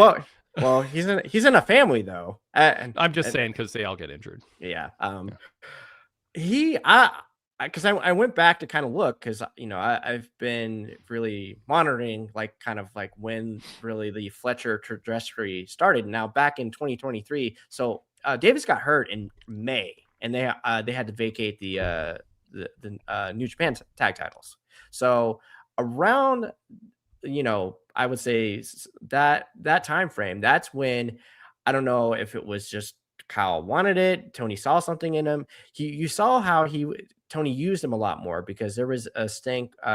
One of his first matches, he wrestled Danielson, he wrestled Omega, Jericho. Like, he's in the Don Callis family, like wrestling with Danielson and Claudio in bunkhouse matches. He's winning the ROH World TV title. He's like getting more exposure on TV. The first match Ospreay wrestled on national television was against Fletcher, and it was fantastic. I feel like, I don't know if this is by design, purpose, by luck, I think but I don't know if Mark Davis can get as over as Fletcher, but I think the roadmap is there to me because Fletcher's in there, or Mark Davis is in there wrestling his ass like off. I thought the spot he had last week with his hand was phenomenal. Just because to me, if you, because I know during the Grand Slam, right, we talked about, Brody King's arc, and we said, Lance Archer is a great guy, but you don't want to pigeonhole him in that Lance Archer role where you weekly beat the monster. To me, if you're going to beat a monster, I think there was a creative way, and he's this hard hitting guy, brute, but in story, you could legitimately think he broke his hand because he was trying to knock Moxley's skin off his teeth, and I love that. And this match tonight he had with Brody King was fantastic, and I love somebody just winning with you don't have to spam every finish and kick out of every finish. Winning with the lariat, go figure. You just win with the clothesline. Love it. Yep. I mean, there should be some, some people don't need fancy to be devastating. Yes. And Mark Davis and Brody King don't need fancy to be devastating. No. It's, Bam Bam Bigelow was great. He didn't need to do moonsaults just because he could. And some people, I wish it's like the idea that Vader and you have to prove that you can do something a junior heavyweight does. Why? Okay, it's cool that you can, but nobody, I don't know. There's a whole other little battle ahead. I know some people think that's the coolest thing about Bigelow, he could do it, and I get it, and it's not super egregious, but if you're gonna be the big burly guy who just is a badass, be that and don't look like you're a junior heavyweight wannabe.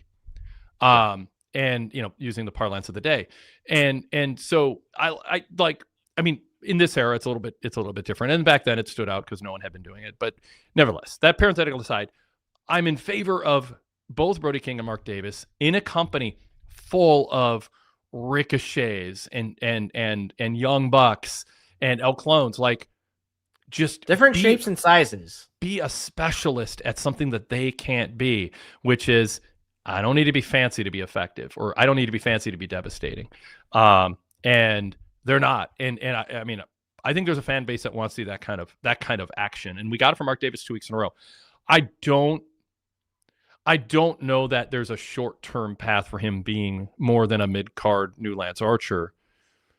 And I'm not even sure that's a worst job description for him to have at this point. It's not the best, but it's not the worst either. I mean, you would have to have a plan to kind of rebuild him a bit, because I do think he's a tag wrestler without a partner who has bangers but loses, and it's hard to undo that right now. Right. But they're doing it with Brody to a degree. Brody King was never, I don't know, but he probably was a guy who would give you a good fight and lose. So, but I don't know. Brody and Mark are different in some key ways too. But nevertheless, I mean, let's just give him his praise without making him feel bad that maybe he's never going to be world champ. Because it's been a good stretch for him as a guy dropping into matches like this, and I think he's helped Brody tonight. And to his credit, maybe he went to I don't know if this was the kind of pivot from creative. Maybe he went up to Tony Khan and said, "Tony, I'm willing to be on TV and do the job." To his credit, I mean, I know Russo's been a topic of lately here. What was the big complaint from people like Malachi Black and Russo? They never wanted to lose.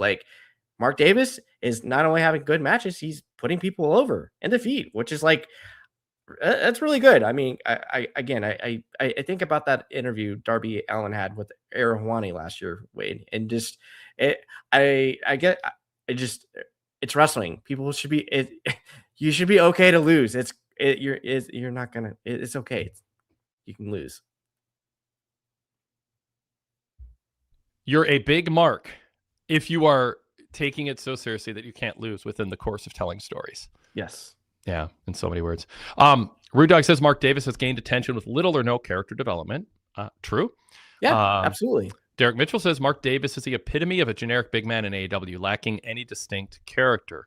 Vader, Terry Gordy, and Bam Bam Bigelow also had charisma that Mark Davis doesn't have. You know, he doesn't have the Terry Gordy charisma, but Terry Gordy didn't have Michael Hayes charisma. He didn't have Kerry Von Erich charisma. He didn't have Iceman King Parsons charisma. He didn't have gorgeous Jimmy Garvin charisma. He didn't have Junkyard Dog charisma. Like, just of the top stars, heels and face of his era that he shared territory time with. But he got over because he had Terry Gordy charisma. It was just different. And Mark Davis might not have tapped into that, or maybe doesn't need to. He can just be this guy, just a burly, brute. Yeah, just a burly brute. I'm okay with that because it stands out as long as he doesn't look like he's pretending to be something he's not. No. And he doesn't look like he's pandering for a communal experience from the fans. Like, he's not, I have my catchphrase. And, you know, I'll take a shot at Brody King. He's also not doing a Macarena in the middle of a title match. Right. You know, I mean, there's something sad for just like keeping your eye on the ball. El Clone, by the way, got it. I really enjoyed that match, by the way. El Clone and Moxley. And I love Renee setting it up. Oh, John takes pride in fighting different styles. Like, that was fun. I want to get your thoughts in a second on that. Sure. But El Clone, at one point in the match, had an advantage, and then he played to the crowd before doing his next move, which is part of the lucha culture, but this is AEW. And there is, I would say, an indisputable, undeniable, ridiculous to counter with any kind of argument benefit to looking like you're trying to win a fight more than you're trying to get a crowd reaction. And he played to the crowd while Mox was down from a mere vertical suplex. It wasn't like he didn't beat him up for 5 minutes. Oh, he's not getting up. I got a chance to do my, play to the crowd. I'm fine with that. But he didn't. He was getting beat up. He reversed something Moxley was going for. Did a mere vertical suplex. It's not 1981 where that's like the setup for a finisher. And then he decided to play to the crowd, which gave Moxley time to recover. And when he went for a springboard moonsault, guess what happened? Moxley moved. He might not have moved if he didn't play to the crowd. Stop doing it, masked wrestlers from Mexico. Like, please stop doing that. It takes me out of the match, and it just looks foolish. All's well that ends well, though. He did land on his feet. So he didn't go splat. And then he dove onto Moxley at ringside. And then, by the way, he very quickly landed a springboard moonsault on Moxley at ringside. So you could say he learned a lesson. Yes. I guess, would you call that an inside out moonsault? I love how he goes. He's just like quick like a cat, and it's like incredible how he doesn't pander. He just goes and he hits it, and I just worry about him. I'm really into El Clone, but you kind of I like him a lot. Zach Barber goes, as someone who's watched a lot of CMLL recently, it was very lucha. Glad Mox made him pay for it more than once. If it's part of lore of the genre you're watching, that you as a babyface can get away with playing to the crowd and it doesn't backfire, that's fine. But when it backfires, it makes you look foolish and undisciplined. And I don't think fans deep down want to cheer for somebody who's, undisciplined and foolish. It's not essential to telling the story in the ring. And I think fans are conditioned to look at that and go, wait, you should have capitalized on it. This is a tough opponent. You're underestimating him. Rude Dog said, I wish I knew more about El Clone. He was a hologram impersonator. That's all I know. Should they do more? A member of the Don Callis family. Yeah. Derek Mitchell goes, Nigel said what, in addition to El Clone, is to the Don Callis family. What El Clone brings to the table is that he doesn't get from Takeshita Okada, Fletcher Andrade, or even Alexander. So, I mean, that'd be good for Don Callis to define. I mean, I say it's about like the Wyatt Six. Like, let us know what the dynamic is between all these wacky people. Don't just have them make spooky faces and be weird. Like, I would like to, obviously they're doing it with Okada and Takeshita and Fletcher. So, but yeah, it'd be good to know, what tell that story a little better. I don't think that's asking too much. Brian, do you think they do a decent job? I think so. I did actually have one kind of nitpick. I think it was Shivani that said the luchador can't see somebody's expression through his mask, and I thought this broke my brain. I was like, oh my god! I'm pretty sure it was Shivani that said that, and I was like, "What, Tony? Hey, how can he see then if he can't see an expression? He's just out there blind." I'm trying to not.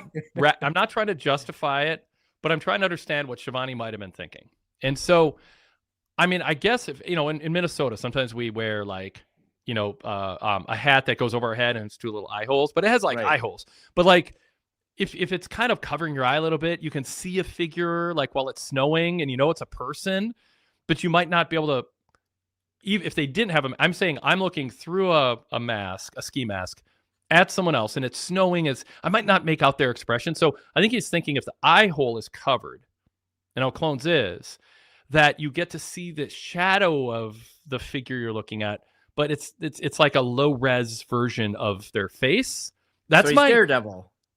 That's the best I can do for Tony here. But I think, yeah.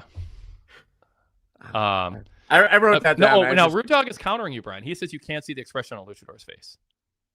Okay. Well, maybe I heard him wrong. I don't remember the comments, so I was under the impression Shivani said a luchador can't see the expression on Moxley's face. So maybe I got that wrong, but I swear that's what I thought he said. Maybe that's what he meant. Maybe that's what Tony meant. Well, we'll check the tape. I mean, it's fun to think Tony thought that. I'm for. I am. If you're wrong, Brian, I'm glad you were wrong, so we could try to defend Tony's logic, even if it wasn't his logic. Derek Mitchell says Rocky Romero did that a month ago, meaning celebrating, and against Kenny Omega, and when he was playing to the crowd, and Omega flattened him and won the match. Exactly. I am not against heels losing discipline and playing to the crowd, and then getting squashed like that. It's fine for heel to do it. Babyfaces shouldn't. So, okay, question. So Moxley was pandering to the crowd as kind of he was enjoying being the babyface during the match. Yeah. Would you say? I would need to see the circumstance to apply my scrutiny to it. Okay. Go on though. Well, no, because what I was thinking, like, I want to try to understand, because like I really want to understand what the pathway is for like this Death Rider stuff, and I liked how they did the walk up, really cool. Like, Marina's the matriarch now. I kind of like that. I don't know if Nick Wayne's mom has a problem with that at all, but I mean, sure, maybe she'll join the Death Riders at some point. Who knows?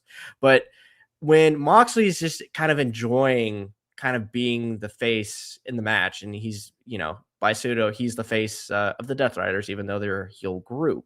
So Moxley kind of pandering, enjoying like all the accolation of the fans during the match. So what's the difference between that and what swerved it in the promo?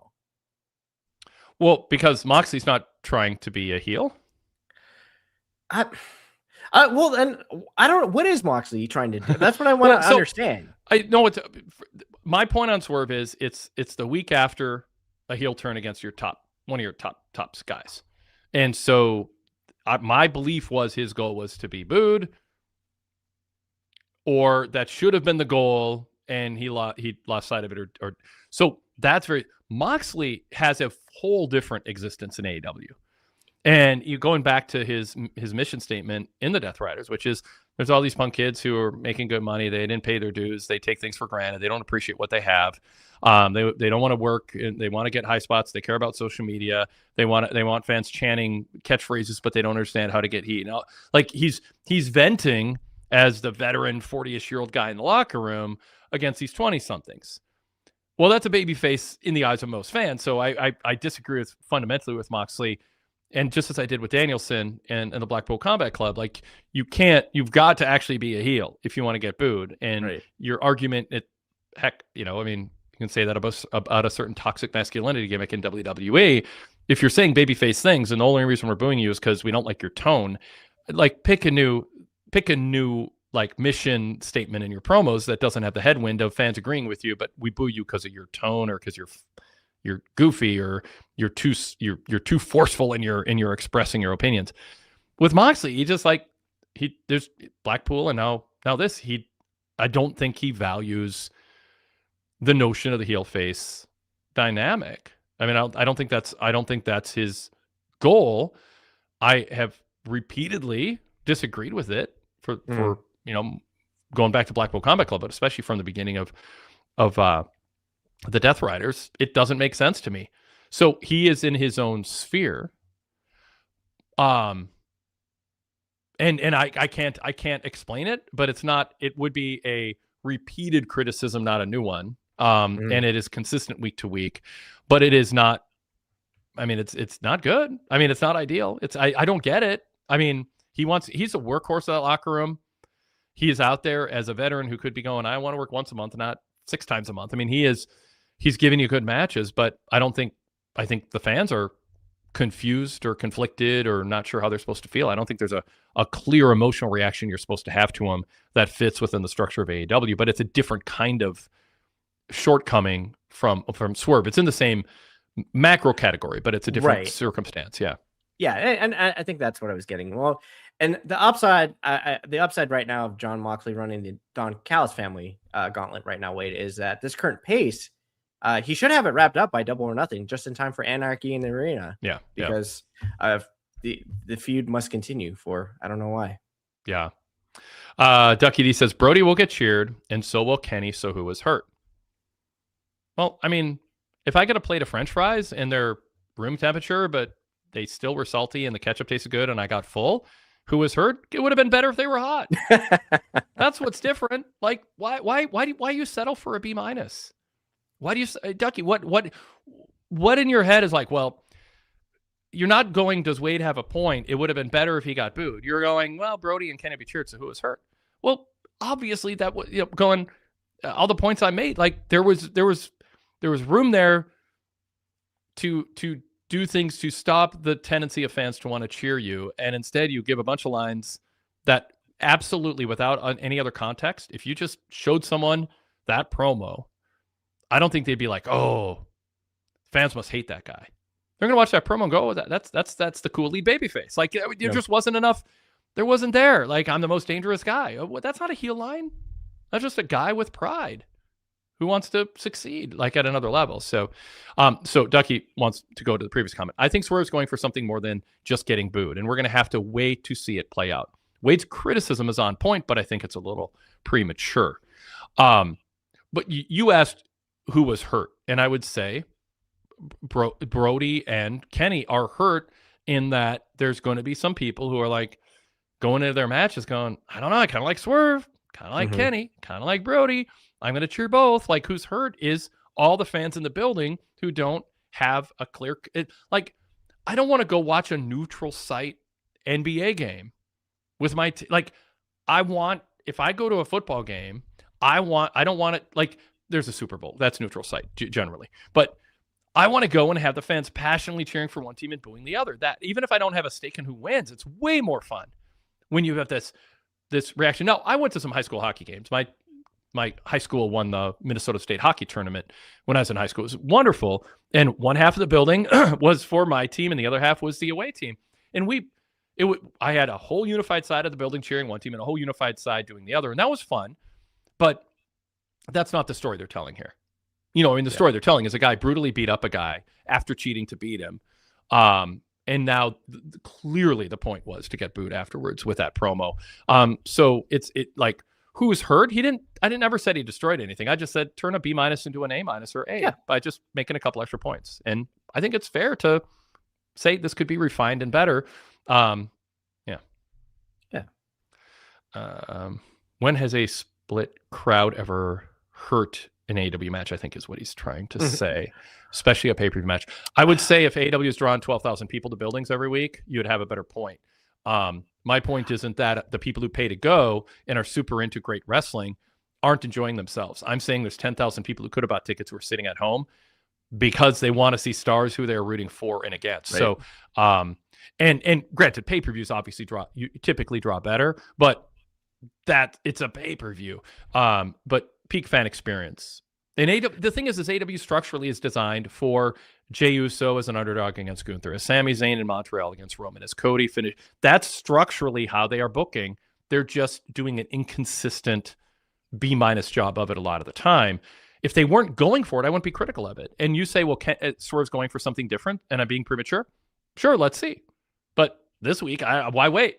Like I think there are just things he could have said differently or added that would have gotten him quicker to where he's going, so we didn't have this discussion.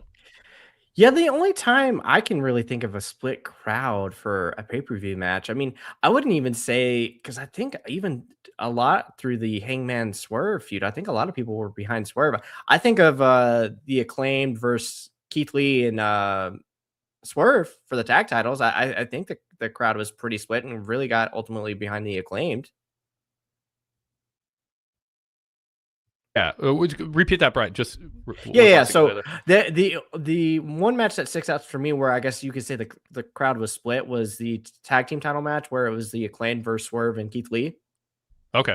Yeah, I mean, yeah, that because even throughout the Swerve Hangman feud, I think everybody for the majority part was cheering for Swerve. I don't even think that was split. Yeah. Yeah, I mean, and so I'm processing it, but I'm also thinking like that's even more of the reason Swerve should be super hyper cognizant of the headwind of getting booed. And so that plays into Standard Deviation's comment here, which is I think Swerve may have underestimated how clear he needed to make his intentions. He's cool and a homegrown success story. So I think he needed to do more to tell the fans he's not a cool heel. Let's see, Rude Duck's got a poster. It's at Revolution in Orlando where Adam Cole against Adam Hangman Page was the main event. And for the whole match, everyone just kept chanting, "Let's go, Adam." It was so annoying. And then let's go, Kyle. Tony Khan loved that stuff. Yeah, I heard. that's yeah. Anyway. Yeah. So let's see. So Moxie Clone, fun. Renee Paquette, sideline reporter, talking about great.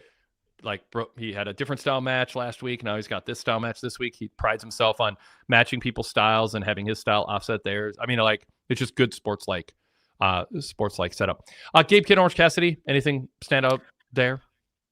I'm trying to figure out what ultimately is the destination for Darby and this Gabe Kidd stuff. Well, I think it's Darby and Orange against Gabe and why am I blanking? Clark Connors. Yeah, thank you. If that's the match at the pay-per-view, I would much rather that at this point. I don't. Yeah. I was thinking, okay, are they trying to build a coffin match between Gabe and Darby? I'm ready to move on with, like, Darby's kind of done all the Death Rider pandering. Like, why is he still doing this? It's almost March of 2026. Let's move on. Now, if you want to consistently pair Darby and Orange as a tag team, I don't mind that because they have good chemistry. They work out. When they be the Brody Bandito of 2026. Yeah, you know, it's something. And Orange, to his credit, took a I would say probably this is Gabe Kidd's probably biggest win on AEW television. Orange Cassidy, he's a pretty big name. Like, just pinned him. He cheated. He pinned him. Yeah, I don't know. I'm kind of ready to just move on, and because I just feel like Darby climbed Mount Everest, and we haven't really done anything with it. And they haven't done enough with Gabe and Clark Connors either to establish who they are. No, and I just, man, I don't like if Clark Connors, like, I feel like he's just gonna fall on that parallel of the Ace Austin role, where he's just like on the roster. Like, don't get me wrong, I'm for people being happy and getting paid for what they do. I just like. Was this a good use of somebody's time? I just don't know. Like Clark. Sometimes you're just filling time till you get past other people in the spot you want Darby in, and you try to make it seem relevant and interesting, and hopefully it builds a foundation for what's next. But you can't have everybody at that top level yet. You can argue Darby should be there now, but yeah. I don't know if this is the best use of Darby's time. Also, like, the whole kidnapping thing was so dumb. Yeah, it just. Yeah, Derek Mitchell goes, "What happened with the kidnapping?" I mean, they kidnapped each other individually. They just. Yeah. I don't know. It just seems like Tony Khan ought to think that's something that ought to be addressed. Anyway, but I ranted about that when it happened. I don't need to do it tonight. Chris Statlander, Thunder Rosa, that was awkward, a little bit. Chris Statlander just might. I mean, this wasn't the worst of her, but she's just. Some people just are not good actors, and it's just everything with her is so kind of cringy and just a little uncanny valley. Like, whatever she's going for, just a little bit weird and off. But I say all that, but it kind of almost worked tonight. But there was Thunder Rosa's acting also wasn't great. Like Statlander said, you be careful.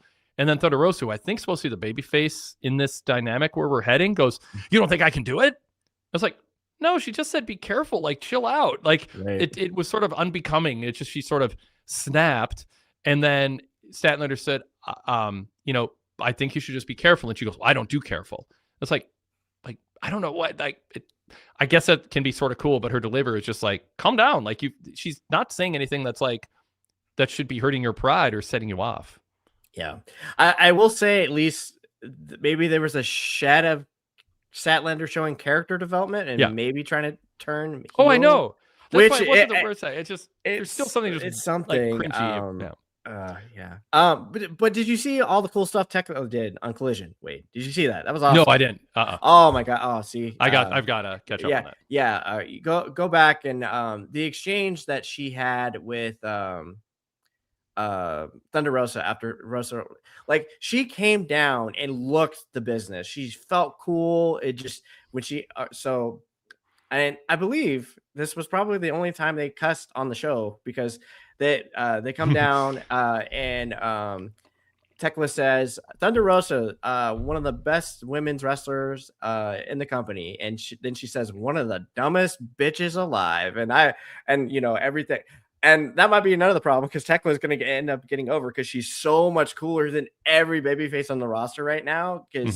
And the thing I really enjoyed about this kind of new tweak in her character, yes, she embraces it. She wants everything to be toxic, but like the way it's not to the element of being spooky. That's just kind of like her character. Like she wants everything to be toxic, but she was so cool in her demeanor. She said, why do I have to fight you again? Do you want me to injure you again, Thunder Rosa? Which I was like, oh, I didn't even think about that. That's actually good. That's a good pull. And there was this other kind of a social segment or social media segment that they posted. I was like, oh God, put that on the show. And they actually did that with another segment. I was like, do that for the other thing. But she looks the business. She looks so cool. And like ultimately kind of watching that segment with Statlander, I was like, God, these baby faces are geeks. That's a problem.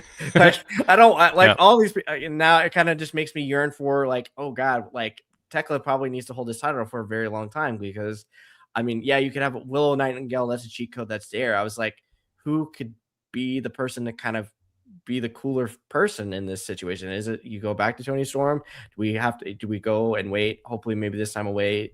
Like, can Mercedes Moné be a cooler babyface after all this time away? Maybe. But to me, I was just like, Tekla's really cool. All the baby faces are geeks except Willow, pretty much. Yeah, and Willow can be a little off-putting sometimes, the substitute teacher vibe, unfortunately sometimes, but yes, she's not uncool. So by the way, everybody listening, check out Brian's Collision hits and misses, and he went into detail on the what stood out about Tekla and Thunder Rosa in even more detail than he just did there, along with other things he liked and didn't like about the show or thought hit and missed. So that usually goes up on Sundays or Mondays, hits and misses column. So lots of reasons. Visit pwtorch.com every single day. There's some really good writing there. And it's good for your health to settle in and spend 2, 3, 4 minutes reading an article and not just doom scrolling. You know it. Yes. You all know it. You all know it's good for your brain to read articles and not just read 4 sentences and scroll 4 sentences and scroll and get mad at a bunch of randos, some who are bots and AI generated comments that a algorithm has decided is going to get you all worked up. Break away, settle in, read some thoughtful articles that people put time into that will make you think more, and they're actual people who sign their names to things who are real people. All right. Derek Mitchell is a super chat. Thank you, Derek. Tekla defending the title against Thunder, who hasn't had a match on Dynamite since June 25th, 2025, because they're in El Paso next week. Does AEW need to do a better job explaining why people get title shots, Brian? Yes. Well, she did win a match, but then in the confrontation during the promo and Collision,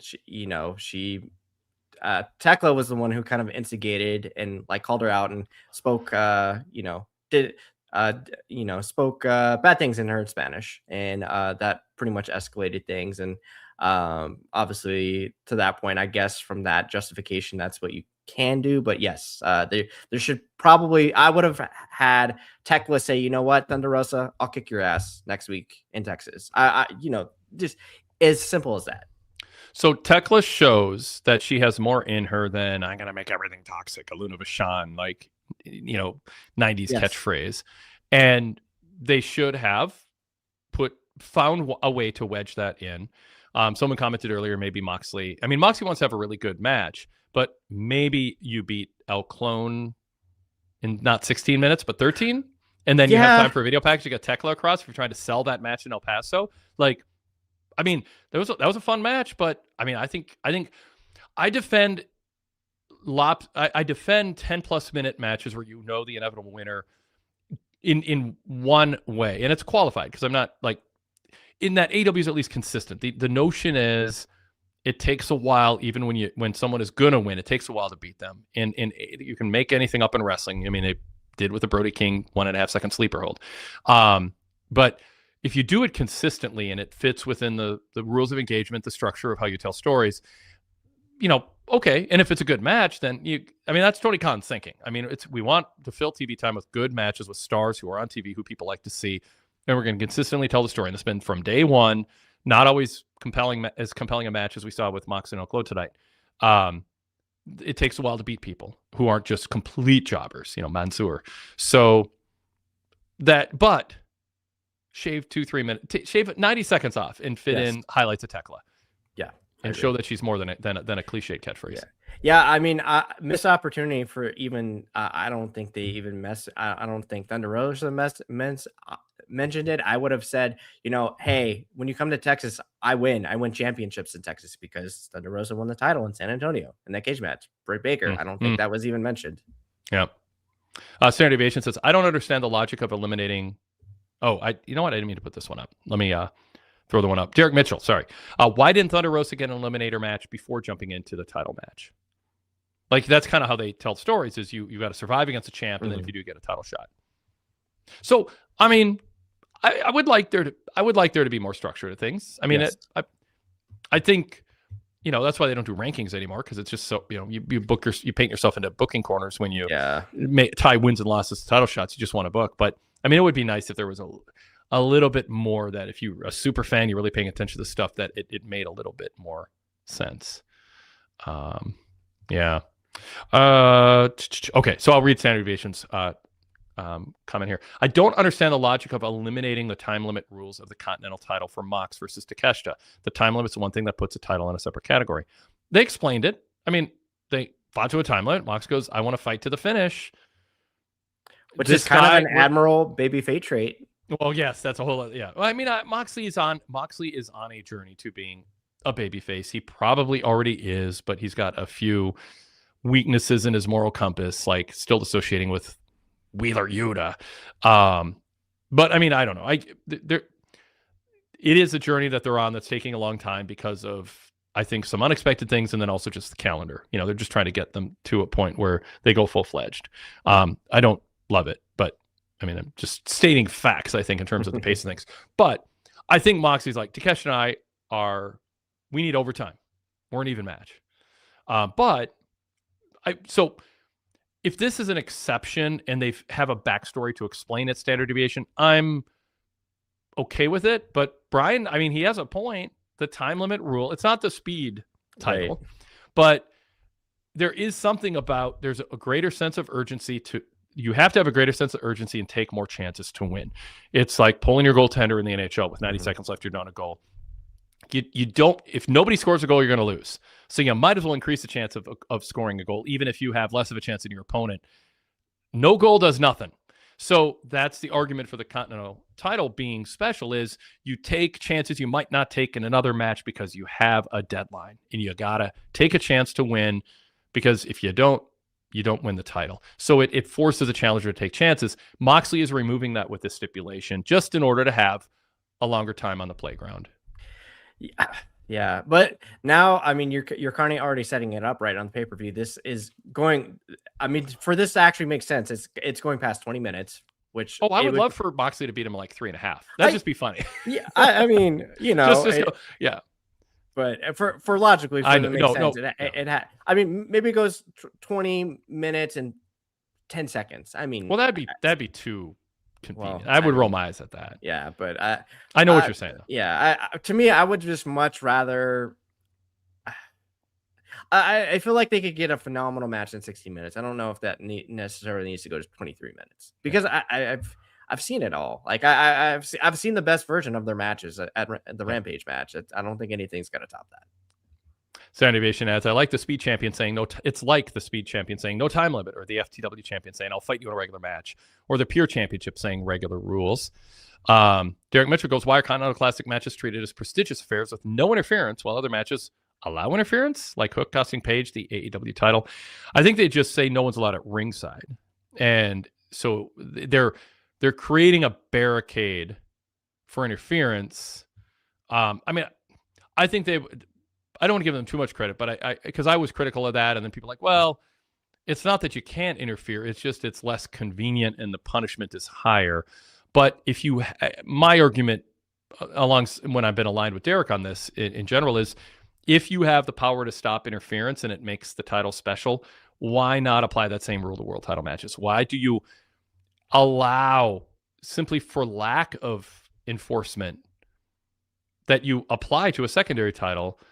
Why do you allow for the besmirching of the prestige of your main title when you have the power to do it? That's right. That's why I would not do what they do.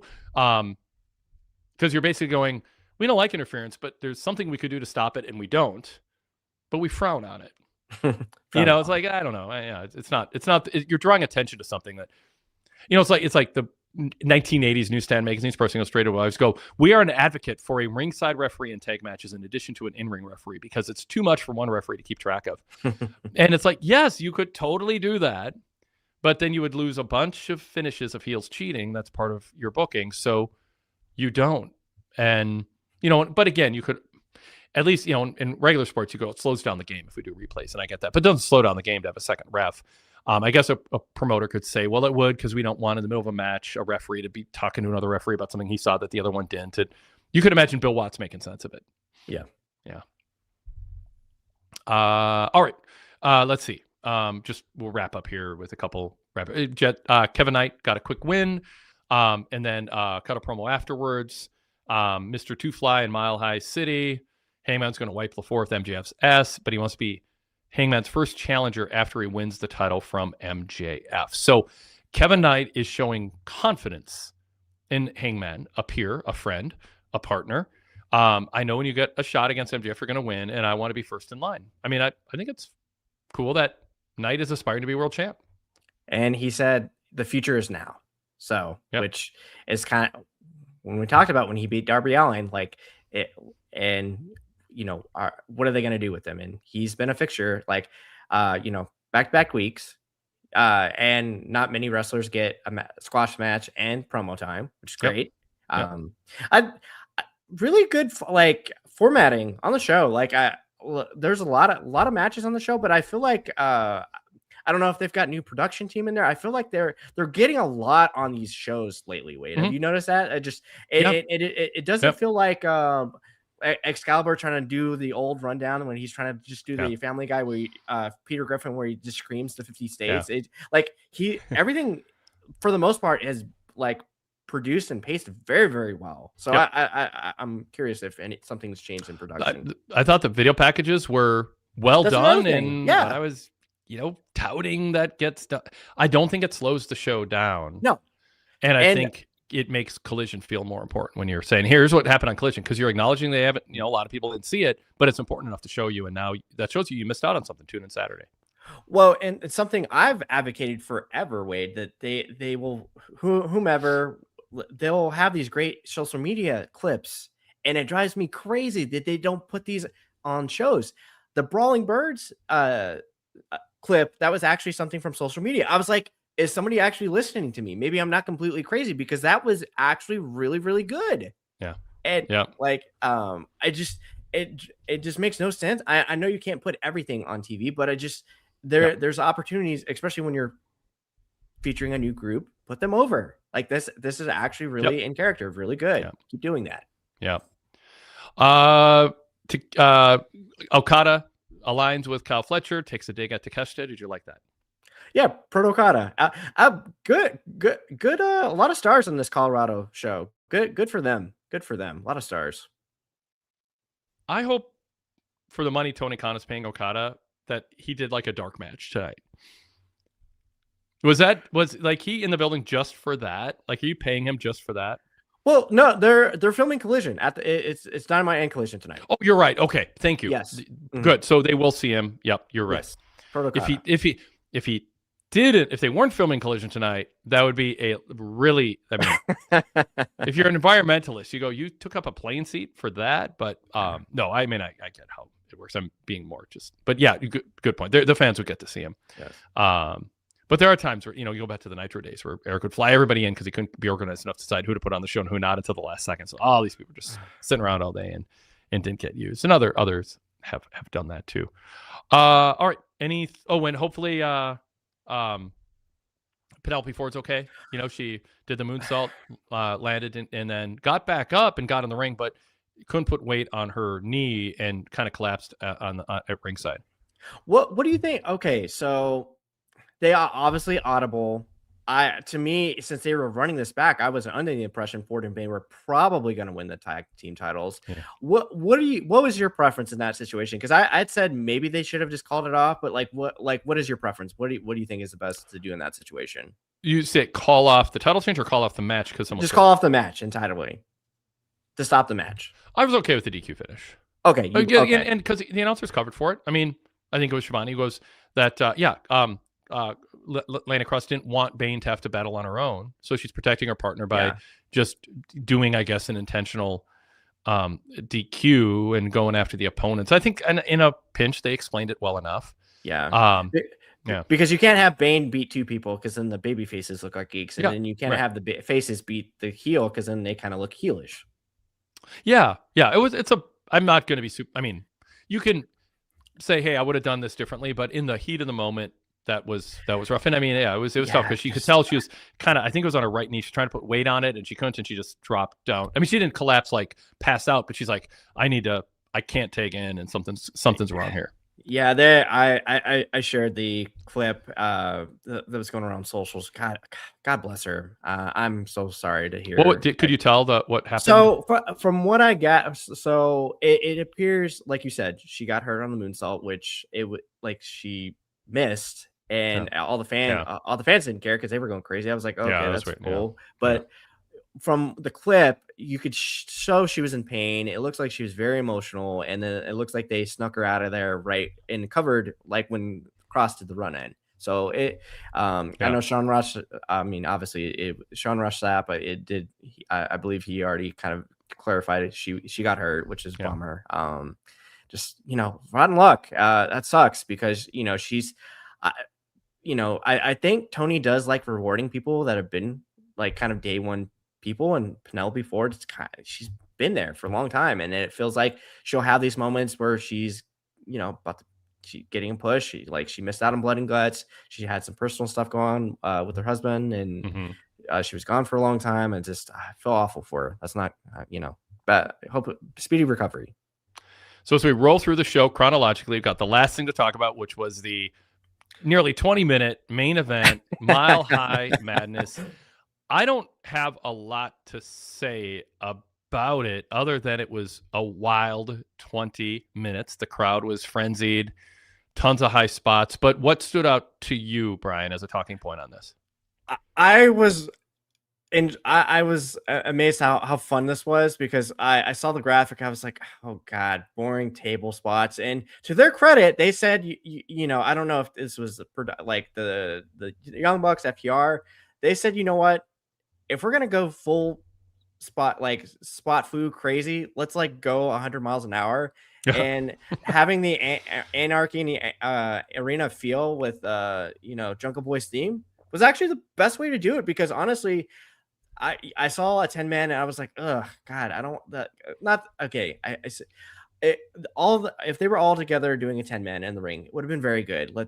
But this was, to me, I got more enjoyment and entertainment from this than just having a very, very good match. I felt like even with the heat from Collision, the FTR built with the Young Bucks. Very, very good angle. If you didn't see that, by the way, I felt like it wasn't silly enough. Jack Perry's a maniac. I think he's probably in my top 5 for bumpers. Wade, God, just he can fly around, and I'm glad they left his music on and they kind of just went off. I mean, the Demand, they looked like $1,000,000. Everybody was bumping around for them. I mean, obviously the Rascals have just fit in seamlessly in this kind of tag team division, and I wish they would have kind of announced when the Rascals were getting their title shot at the tag team titles. They didn't really specify that because they did win. They did beat FTR and Collision to kind of earn a title match. I assume it'll be before the pay-per-view. That was my impression. They didn't really clarify that, but they fit in well. Everything was great. What about Derek's argument? He made this early in the show and he's making it now. If the Young Bucks are truly upset about what happened to their family in Collision, they should be raising hell and trying to destroy FTR, not doing flips. Was the tone of the match to, as Derek put it, to Benny Hill? They could have played that instead of Tarzan Boy. He's a critic of this style match. I get it. Ducky D goes, my type of match, flippy shit. There is something about if you're gonna do this wild 10-man tag match, just brawling all over, did the Bucks in particular and how they approach this match their style of how you would think they would want to get revenge? Or is that so off-brand for the Bucks they shouldn't be doing angles with their parents? Or did it work? I think Derek does. I feel like I understand where he's coming from, but I think just in the moment it worked, and I feel like they did a very good job in terms of the video package articulating, their fury. And like where I guess I get conflicted, Derek, is I don't think Nick and Matt are going to be like these real tough guys that are going to crack skulls, right? I felt like in this particular moment, this was like a good balance for that. And, during the chaos, they were obviously throwing trash can. I mean, if you were mad, you were throwing they were technically in like canon. They were trying to kill each other because they were throwing trash cans. Yeah. That's why I ask. I don't think it, to me, that's how the Bucks get revenge is this style of brawl. I mean, I get that. I mean, I don't know. I mean, it wasn't like in and of itself a full-fledged grudge match because there's so many other moving parts in it besides just the Bucks and FTR. Right. I'm more forgiving than Derek. Right. And then also like Nick and Matt, they're not Swerve, right? They're not going to be killers. Yep. So, I feel like they've actually kind of judged this match that they're building very well, because I feel like they're obviously putting the emphasis on like, this is for the best tag team. But I think also they've kind of had a self-understanding. Okay, these matches that haven't really been what they are. So let's kind of just like re-evaluate expectations and kind of say, you know what? Like, let's just kind of find some good heat and, may the best tag team win. And I don't think they're building this anything like Derek was saying, like, should this be a bigger grudge feud? I don't think so. I think they really want to go something different. I think they got the right amount of heat. I don't really need a lot of back and forth with FTR and the Bucks. They've kind of laid the groundwork. They've done the work. You probably could they say the Rascals if there's a beatdown? Sure. I don't really need them going back and forth at all. And really, aren't the Bucks kind of in the best position when they can kind of be it's light comedy and they're the baby faces for the most part? Like, I mean, that's why one of my options was, should they just not be in deeply personal like feuds? And I think that's what I think that's what they're going for in this iteration of the tag match on Revolution. Yeah. All right, we have gone longer than Dynamite lasted, so we've done our job, Brian. If that is how we achieve success, great success. I will say that Denver did come through with an F Ice chant after Brody King's ring introduction. There was an F Ice chant, so I want to note that the streak continues for him when he's in front of the live audience, getting that chant. And I think if you were not aware that had been happening, you might not have recognized what they were chanting, but they were, and it went on for a little while there. Longer than I would have thought, for sure. Yeah. Well, they started F Don Callis, which was very clever. I thought this was a very smart wrestling crowd tonight. Yeah. But then it was F Ice, and then it was F him up Brody, F him up. So they were very, very big on the F word, but Ice was the target at the designated time. It seems like fans have decided it is after the bell rings, but before the lockup.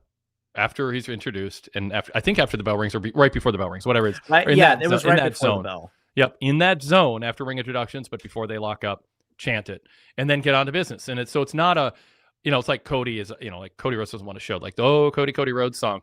I don't sense he likes it, but he can't like show that because that's out of character.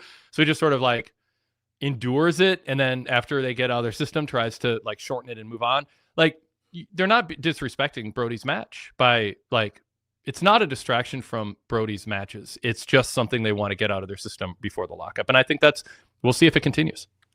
Yeah, I will be very curious to see if he'll be at Texas next week. Yeah. I mean, this will be kind of a big deal. Absolutely.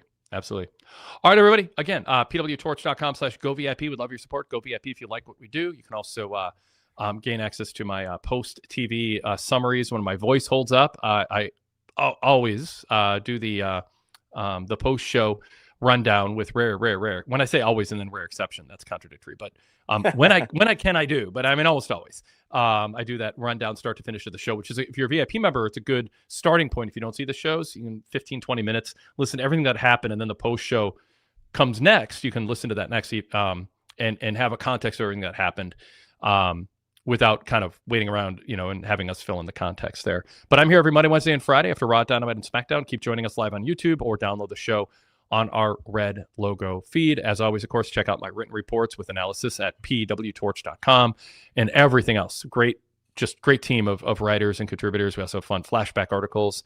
Some of my vintage photography from like 30 years ago accompanies those 30 years ago Raw and Nitro reports and other photography from other eras. But we have my Raw and Nitro reports from like 30 years ago on the site during the week too in our flashback section. So lots of cool stuff. Hope you're checking it out. And of course, if you don't go VIP, we certainly appreciate you downloading and subscribing to our red logo and blue logo Wade Keller shows, and also the PWTorch Daily Cast and PWTorch VIP free sample feed. If you're watching us on YouTube, please like this show, comment below, and subscribe to our channel. And finally, volunteers are welcome. If you want to join our team, it takes a lot of people to cover everything that goes on in wrestling in the way that we like to do it on our website and on our podcast. So if you're interested in being a writer for the site, helping out with weekly articles, we always have some openings and new things we can try and add to the show or add to the lineup of articles. kellerwade@gmail.com is the best way to reach me for that. Brian, thank you so much. Great talking AEW with you for over 2 hours here. Thanks, Wade. Appreciate it. And go VIP, everybody, so you can hear Brian and Taylor talk Collision and more on the VIP lineup, a new revamped Collision Cafe. Thanks again, everybody, and we'll check out the flagship too. The flagship's up with Zach Adorn on the Blue Logo Show, not on YouTube. So if you're watching us on YouTube, subscribe to the Blue Logo Show. Search Wade Keller in your podcast app. Thanks a lot, everybody. We'll talk to you next time.